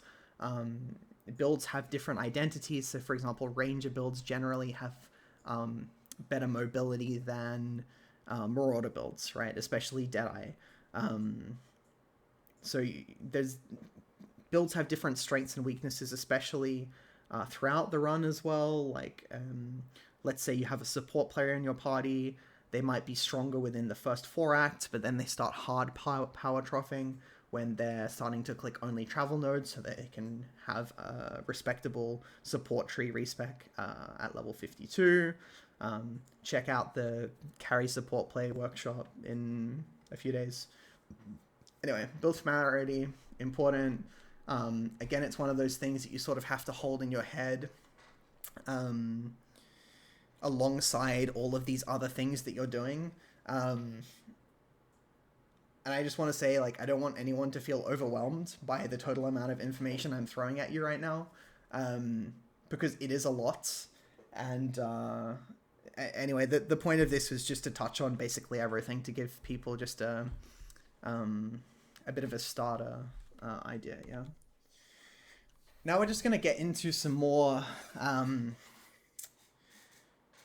specific uh, details about Act 1 and specifically Act 1 gems.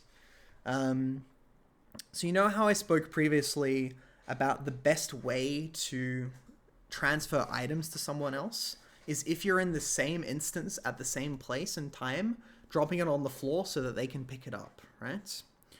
So generally speaking, we have a few rules.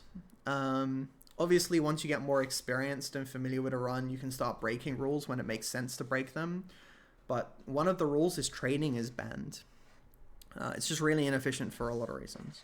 So you want to be able to drop items on the floor for people in the same instance. When are good times to do that? When you're swirling to the same objective. And for the most part, no build will be ever truly bricked that they can't wait until the next objective for an item. For example, if I'm just farming in docks, I'm playing a bow build, someone found a really sick bow, we're coming up to Dominus. They'll be like, yo, SPL, found a sick bow. I'll be like, cool. And they'll be like, drop it on Dominus. I'll be like, yeah. All right, cool. Easy, done, right? But Act 1 is a lot more complicated because in Act 1, especially around faster attacks and leap slam gems,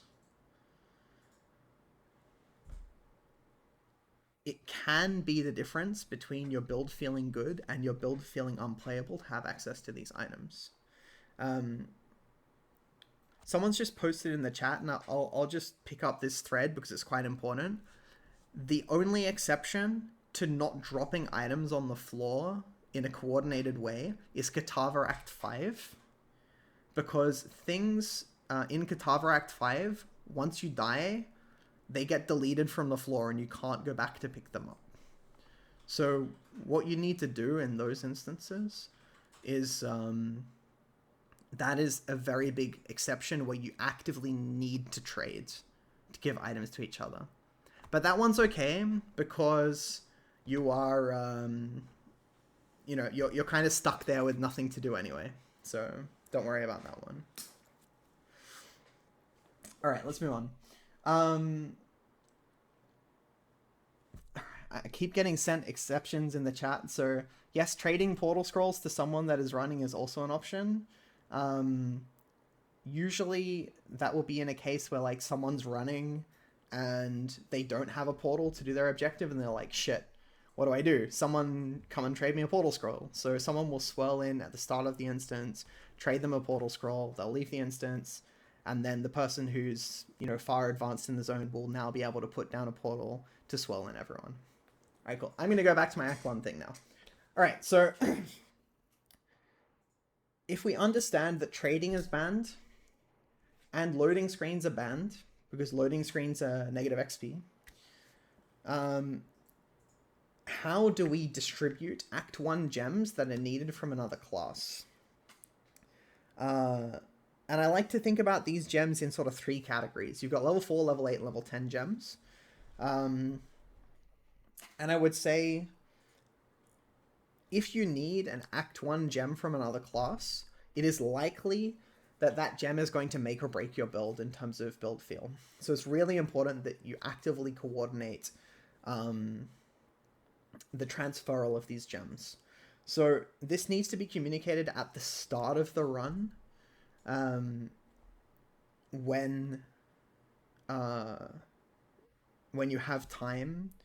And for the bootcamp, what we suggest to do is within the threads for run organization to say like, hey, I'm going to need a faster attacks and a leap slam. This is my build. Should be communicated at the start of the run, if not very early into the run. It needs to be coordinated who is going to be buying those gems and how they're getting the currency.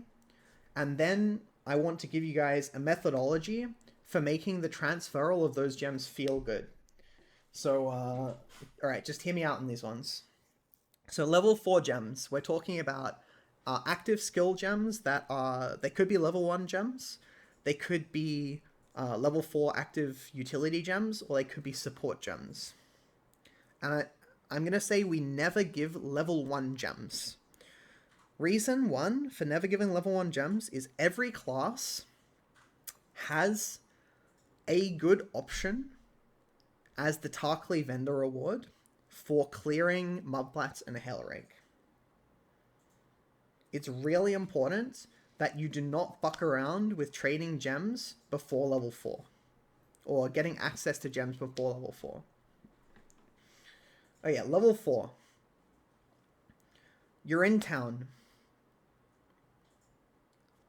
You pick up a gem for someone else. Then that person is just going to have to struggle street cope on whatever their Hailrake setup until ledge.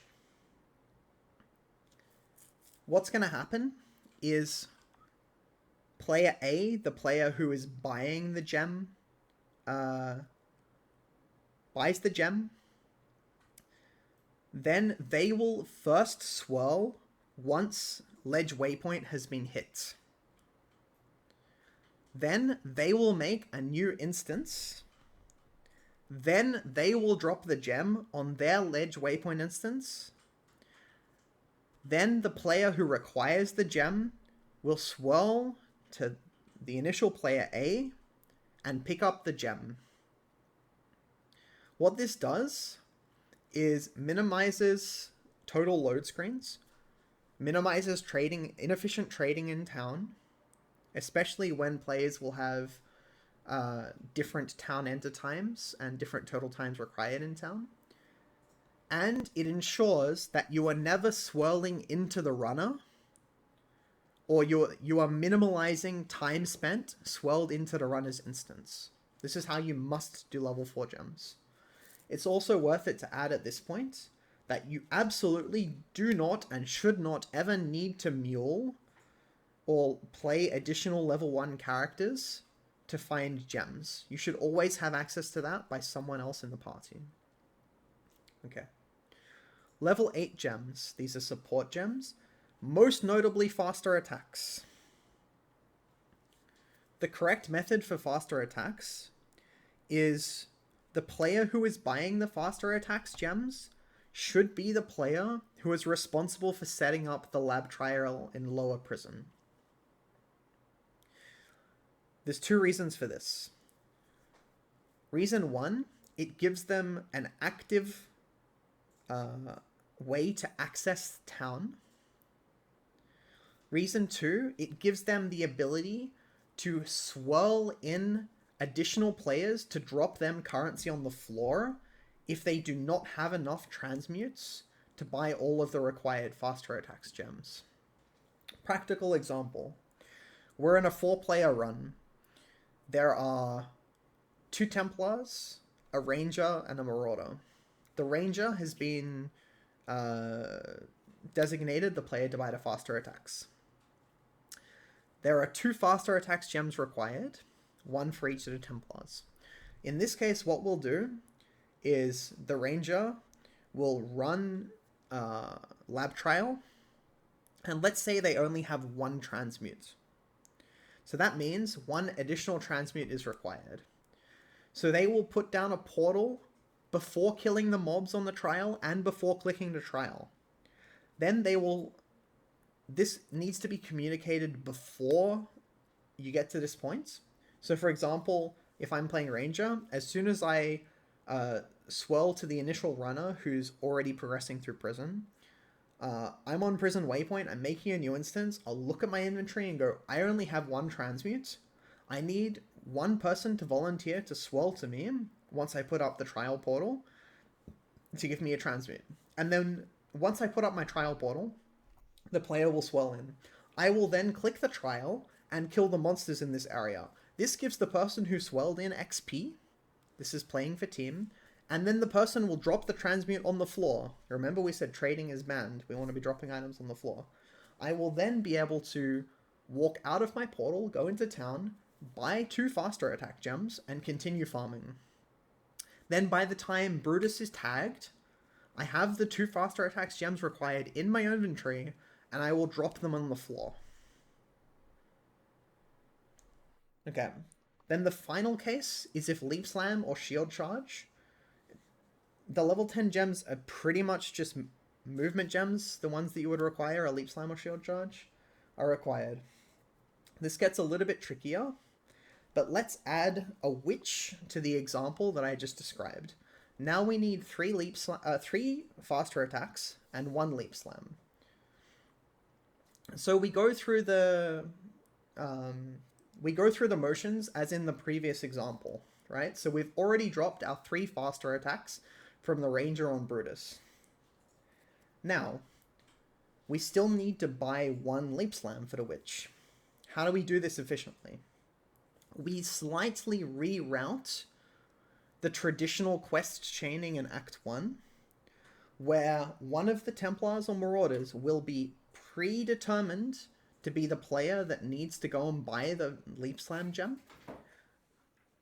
who is not the player who has Dweller set up. This is very important.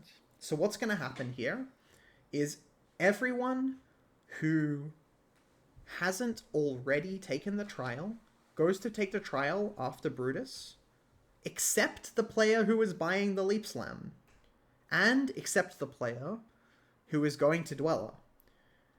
They will go to Dweller, and they will go to buy the Leap Slam, while other players will go to pick up the trial. Actually, in this case, it's even more optimal for the Ranger to buy the Leap Slam because they already have the trial, right? So then what will happen is the Ranger with the Leap Slam is in town and they're vended. Then everyone else has taken a trial. And from the trial, you can swirl into the Dweller instance. So it creates very slight lag on the part of the Dweller player only, but everyone else has quest states required and has completed the portal chain by the time you get to Dweller, and you can drop the Leap Slam on the ground. Furthermore, if you're the Ranger player, and this is what I frequently do, you can potentially skip picking up your quest reward from Tarkleaf for Dweller, because you've done everything else required on this act. You are sacrificing having Whirling Blades, but it's an option where you just run straight into what's it called? Prisoner's Gate, and you can forward progress the run even faster at that point. Or if you have time, you can actually pick up your Whirling Blades from Tarkleaf in this time where you're also buying the Leap Slam. Anyway, sorry, I may have slightly overcomplicated that level 10 explanation, but I hope everyone's gotten the idea about making sure to set up the run in such a way where you can drop items on the floor and where you're minimizing total load screens. Cool. I just have one more slide to get to before we get to the second load of questions. And I know we've been here for 2 hours already, and I hope you're not already bored of my voice, so you can't stand me. For everyone that's watching online, just put me at 2x. I hope everything's understandable. Get the most out of group practice. Okay, so this is again, like a fairly large topic, just a brief overview, but step 1, be prepared. I forgot in which channel exactly I put this. It might be in the announcements channel. I made a checklist for everything that you should have set up at the start of every run to get the most out of the run. You give me 30 seconds to scroll back up here. Ooh, it's not in announcements. Resources? In the resources channel. Perfect. So what you want to be doing is things like full migrating for the league. So you need to click on all of the trials and all of the bench crafting recipes, and you don't have any like lingering currency, so you can't really cheat there. Make sure your character name starts with your name. For example, always SPL underscore, or it could just be SPL practice. it's super critical that your character name has your name in it at the start. You have the correct item filter loaded. You don't want to be like Patches and be farming for an angler's plate and then do a group run and then use your angler's plate filter for like the first half of the run and then not pick up any items off the floor. Um, Set your keybinds. The reason why speedruns allow players to stand up on the beach at the start of the runs and why we continue to do this for practice is that official GGG events allow you to create your character. Um, and in these environments, you create your character up to half an hour before the event, and you'll be standing up on the beach with no ability to move, but you do have the ability to set your keybinds. You need to set your unique portal MTX. You need to be standing up on the beach. You need to have things like your regex prepared, live split, so you can track your split times. If you're streaming or recording, have OBS up, communicate to the group that you're streaming. It's just all of these things are just important to be prepared. So you're going into the run ready. Yeah. And it can also be good to set a goal to focus on for your run. So some examples of this are like, make sure you have 8 transmutes by level 24. Try to run some sections that you haven't run before. It could be try to keep up on XP the entire run. It could be try to be the highest XP player during the run. It could be learning how to lead a group run or sections of the run. It could be not dying in lab, things like this. Could be learning a new build.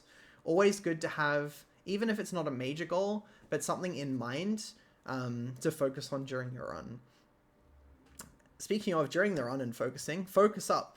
I personally find a very big difference in my levels of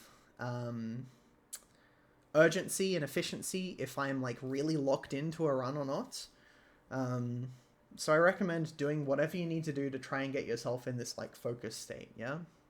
And then after the run, you should be debriefing with other players. So everyone on the team should have a discussion about what went well, what didn't go so well, how you could improve, things like this. And again, we have a workshop on this later in the week. And finally, it can also be good to do VOD reviews. Self-VOD reviews are valuable. I do recommend that you ask other people for input, even other people of, lesser skill level. Obviously, it's better to get someone who's faster or more experienced to VOD review you, because they can pick out things that you won't even see. I've had examples where I said to someone like, hey, I was watching a bit of your run, they were streaming, like, we need to VOD review this, like, I have a lot of thoughts. And they're like, oh yeah, this is what went wrong. And I'm just thinking to myself, like, nah, like, it's so much deeper than that. Anyway, but yeah, just, it's really, being able to go back and watch yourself play is a really useful tool to allow you to pick up on things that you can focus on to improve later on. Anyway, I think that's pretty much it from me today. So before we get to your questions to me, I have a question for you. Still saying Exile?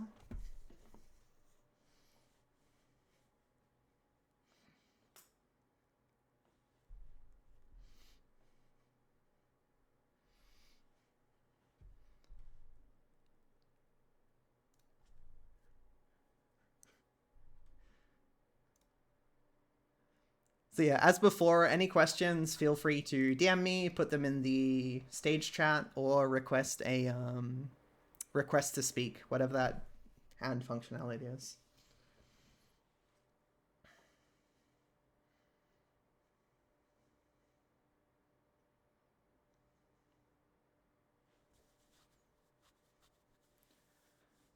Okay. We have some questions coming in. So, is it fine to use a default filter blade filter when group leveling and then just memorize items that your group members need? Fine. Like, if you want to purposely make your life harder,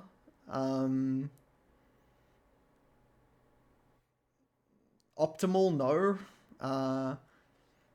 Would I scold people on the team for doing it? Yeah. Um, I would say just it's really worth either using one of my filters or spending a bit of time developing your own. One nice thing about developing your own is that you're able to adjust it based on who's in the run. So, for example, let's say you're playing Firecaster, you've got all the stuff for yourself. Then one run you're playing with a bows player. Oh, then you can add, like, let's say you've got all of these rules set up. Um, then you can just turn on the bows and quivers rule. And then next run you're playing with Venom Gyre, and then you can turn on the Venom Gyre rules. And next run you're playing with a melee character, you can turn on the melee rules, yeah? Usually, and this is, I'll just feed it into the next question as well. So the next question was, how do you keep your group filter updated with all the needs for the builds people play? Usually my filters stay fairly loose because multiple people use them. So yeah, I just try to, the caster filters will pretty much always show Venom Gyre stuff, and they'll almost always show Bose stuff, and same for melee stuff. Me personally, I just make sure to adjust like adding new stuff and extra stuff. I tend to not take stuff off. But in a more optimal world, if you're just supporting the filter only for yourself, then yeah, you can have it tailored even on a run-by-run basis. Can you put an item or currency into Guild Stash if you forgot to drop it and need inventory space? You can. I would rather not. Inventory management's like a general PoE speedrunning skill that's, I would say, fairly hard to get like really good at. But yeah, generally speaking, I would just throw like another item on the floor, or like so for example, like I'm in Chambers of Innocence. Someone still needs a 4-link. I picked up the 4-link. Then like I keep farming and I pick up like a bunch of rare items, right? Let's say I ID this bow and it's like kind of medium. Okay, I just hold it in my inventory, Then we get to Innocence and everyone's called in for quest progression. I meant to drop the 4 green chest here for my friend, but I forgot, right? Now I still have this item in my inventory, but I have no way to get it to them until Katava. So unless it's super urgent, I should just keep this item in my inventory. So if I'm going to town, I can vendor the items that aren't that and just hold it on the side. That's what I would do. And then if I'm going back to farming, and I pick up too many items, then I would just let's say I find like 3 bows on the floor and I only have space for 2. I'll just pick up 2, ID them, throw out the worst one, and pick up the next one and keep going. Yeah, I just think it's too important to respect that fucking around in time. It's just you just lose so much time and XP through inefficient actions.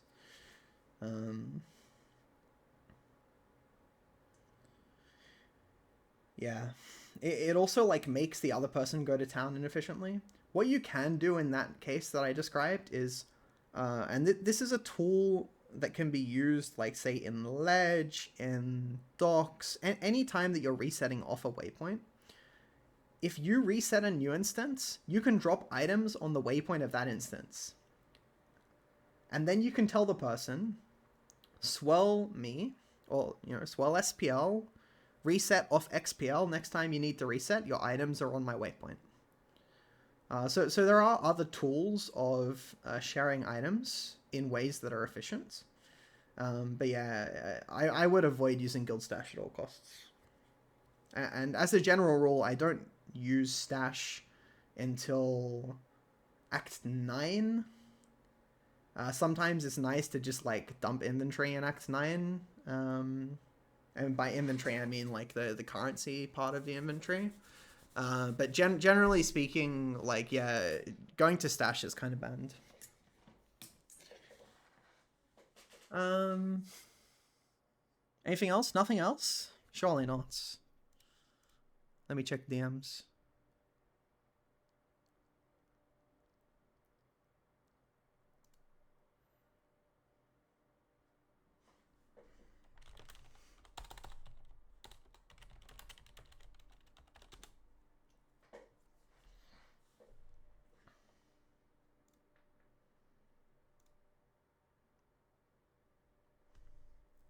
Hold on to currency while speedrunning. Hell yeah.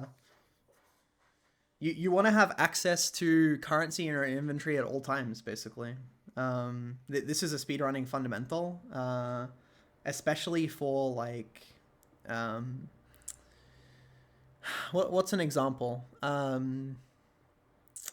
Let's say let's say I pick up a 4 link and I want to alch it or I want to essence it. Then I just have those things available in my inventory, so I can just use them straight away. Chromes is another great example, right? Like I pick up a rare item that it's a green base, but it's currently got 2 red sockets, and I need at least 2 green sockets on it. Well, I can chuck chrome, or I have what's another good example? Like I pick up a rare item that's a green base that only has 1 sockets, but I need 3. I can just chuck a jeweler on it, maybe even a fusing, right? Like it just allows you more flexible use of your currency. Also, it's a massive waste of time to go to town for things, and even a bigger waste of time to open stash. The only times I would open stash is when specifically I need to hold an item for a respec that I'm going to do within multiple, like after multiple acts. So an example of this is like if I'm playing support and I need to swap from like my farming build to being a support, then I would put like my 4 link or things like this in my personal stash that I can then take out during lab when I'm doing the swap. Yeah, to continue the question about Varlorbs and Chaos, yeah, like if you're not dumping all currency, then it's not worth your time to go to stash to dump like 1 or 2 currencies. Also, there are a decent amount of uses for Varlorbs during the run. Like some people just have like Val versions of their skills that's quite powerful. For example, like Val Venom Gyre, Val Absolution. For spells, obviously you need a leveled version of the spell before Valing it, but for attack builds, like more flexible. But yeah, I would just say even then it's not worth it. Do XP farmers go into Val side areas for Val haste, Val grace, etc.? That's a like context matters kind of question. I would say in GSF, then you kind of have to. In Trade League, it's banned. It's just inefficient. Yeah, there isn't really like a strict answer. I love Val side areas in BA, but I get told off for walking into them, especially as playing carry, because then you have carry and multiple supports, and there's like extra loading screens and stuff, and the zones themselves aren't that efficient. Yeah, I mean it's probably not really it's not really good to do if you can get away with not doing it.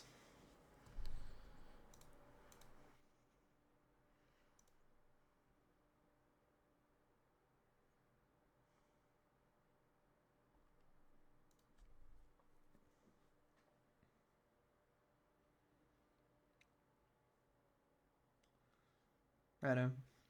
Well, I think everyone's probably tired of my voice by now, so I'll give you another couple of minutes to ask any questions. Obviously, there's more questions available, more questions and answers available in the request help feedback channel. What else do I have to say? schedule yourself a group run. I know it might be a little bit daunting or overwhelming, but like really the only way to get stuck in is just to try, right? And some other people have more or less experience than you. That's okay. Like we're not expecting everyone who joins here to be like a what's my PB, like a 2 hour 13 Act 10 100% gamer within their first 5 runs or even their first 50 runs, right? Um, yeah, like the thing is just to get stuck in and try. There will be people around who can help, people who have more experience who are able to lead runs. Like if you get behind on XP, just like focus up, go kill mobs fast, make sure you're not missing quest chains or quest states, make sure you have ability.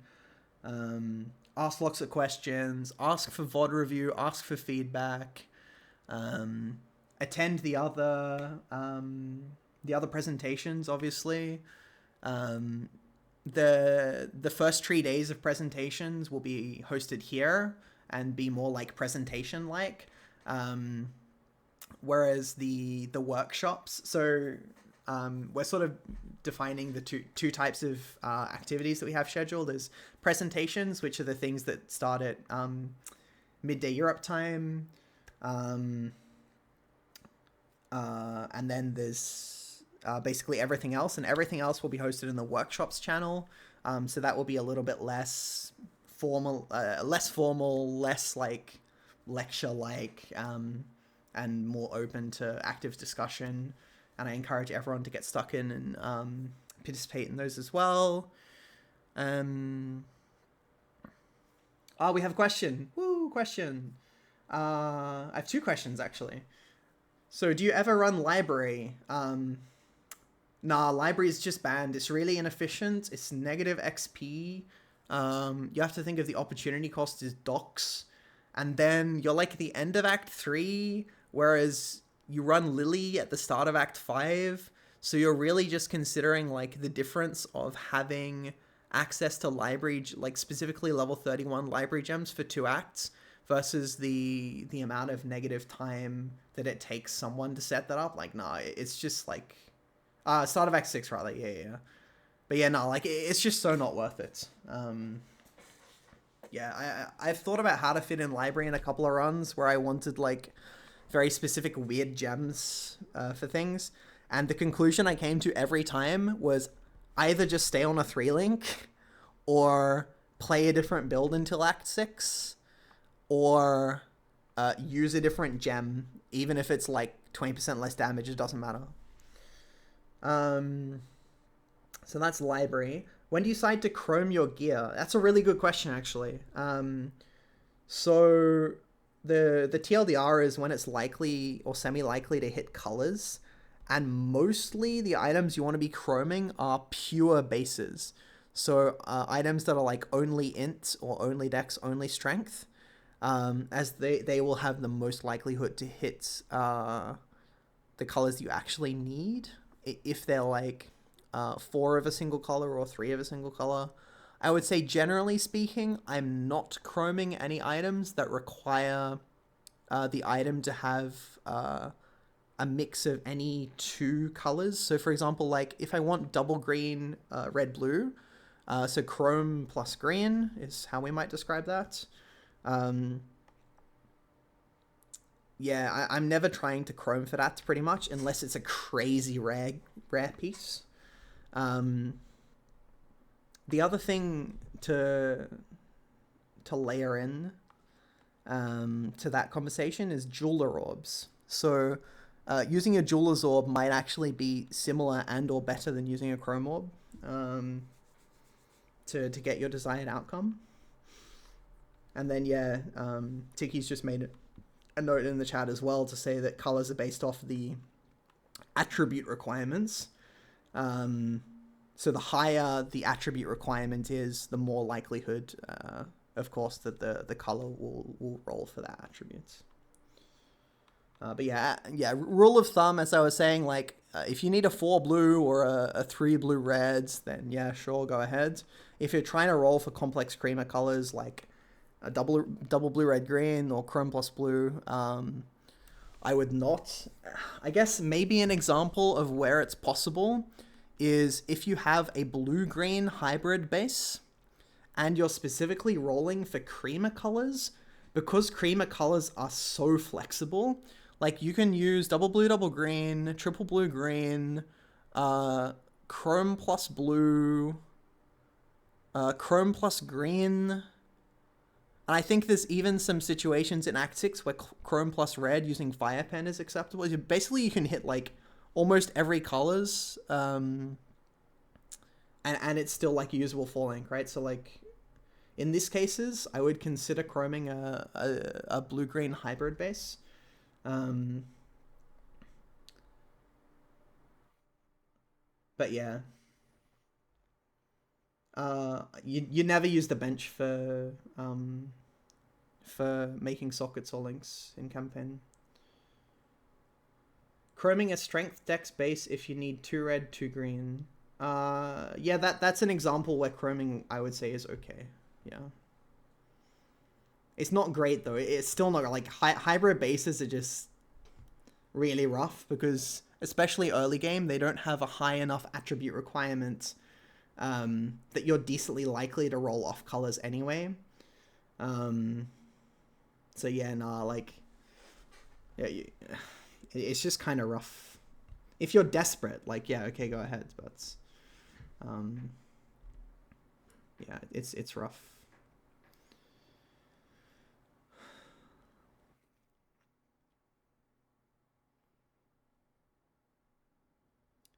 Any recommended res for Act 6 pusher? Great question.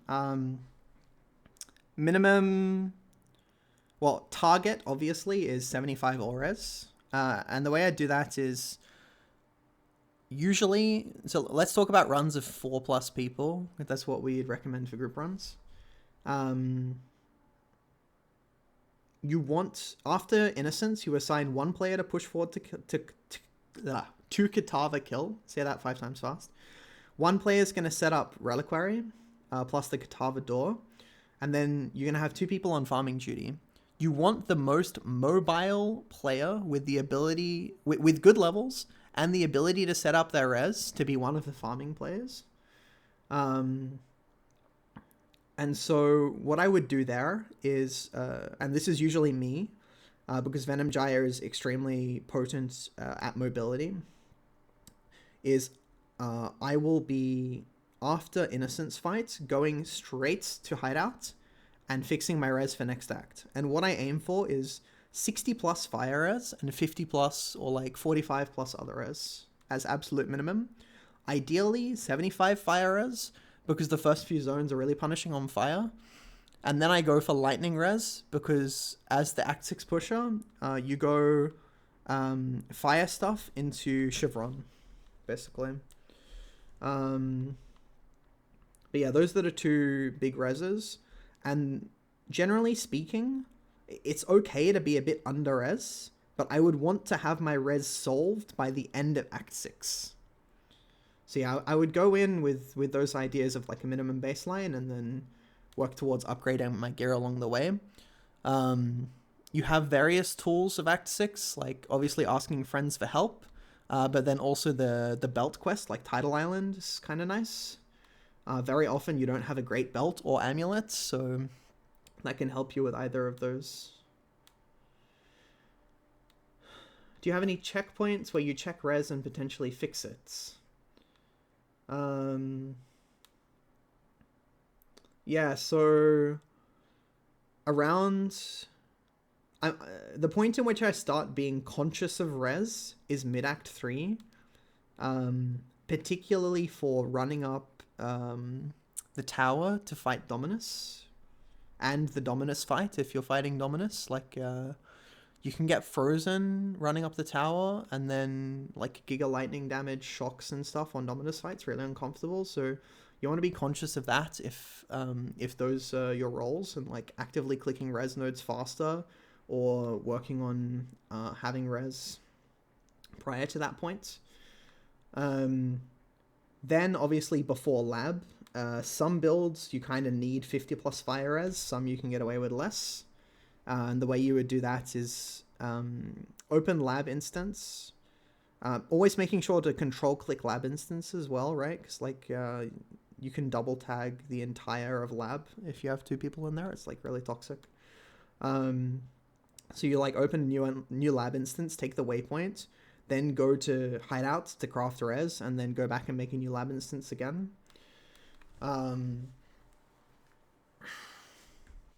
Yeah, so then you have lab, so that's like mid act 4. The other thing around mid act 4 is Kalman Duresso. You want to be conscious of which one you have better res for and run that one first as a general comment. I mean, ideally, you just want to be running Duresso first anyway. But yeah, if for some reason you're like really struggling on cold res, you can run Calm first and try and solve your cold res in the meantime. Then obviously it's end of Act 5, start of Act 6, and then the target for all players is to be res capped by the end of Act 6.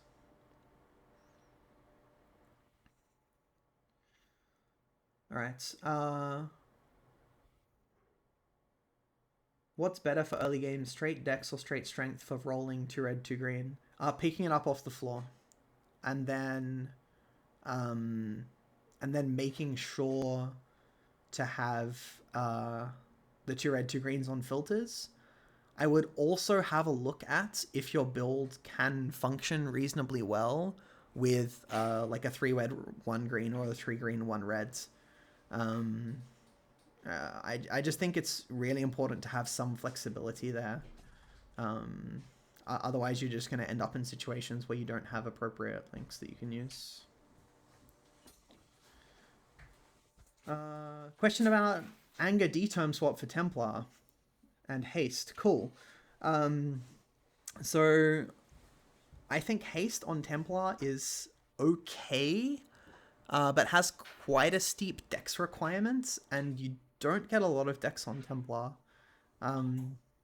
So I'd say that's my biggest thing for consideration is like, can you actually make use of the gem and leveling it up? I'm not going to look right now, but you can do your own research on how much dex you can expect to get as Templar. Even with like dex amulets, I think it goes up to maybe like 50, 60-ish before taking dex nodes, and then compare that to haste's dex requirement at various level breakpoints. I would say, well, first you have to consider that Fire Templar has really big mana costs, and you can't really fit in a 50% aura until you click Sovereignty. Otherwise, your mana's just going to feel horrible. So stick to Herald of Ash first, and then add a 50% aura. I recommend Anger. It's like, Anger is just fucking crazy gem early. You want to have as much damage as possible. D-term is possible if you feel like your damage is already really high. And it's more of a thing that I would suggest actively swapping between the two auras from Act 9 onwards. Act 9 is where fizz damage compared to armor, PDR, and health starts to get a little bit dodgy. Maybe end of Act 8, especially Yuggle in Act 8. So it can be nice to have access to determination in your gems, where you can swap between the two based on what you're doing. General farming, Anger. Pushing dangerous zones, D-term. Bossing, Anger. That's how I think about Templar auras. I think haste is like, it's great if you can fit it, but I think it's bait, and yeah, like Anger is just a better DPS gem.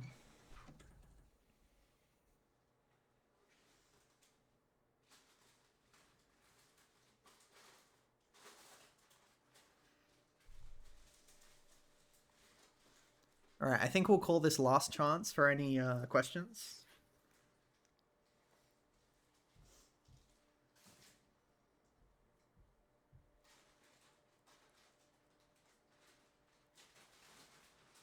Can you have a headhunter?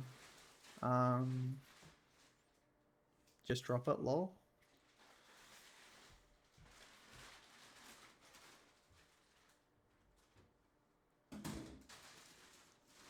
All right, everyone. Cheers for hanging out. I'm going to stop the recording now and end the stage. Obviously, please continue to try and get the most out of the boot camp, and we'll see you around.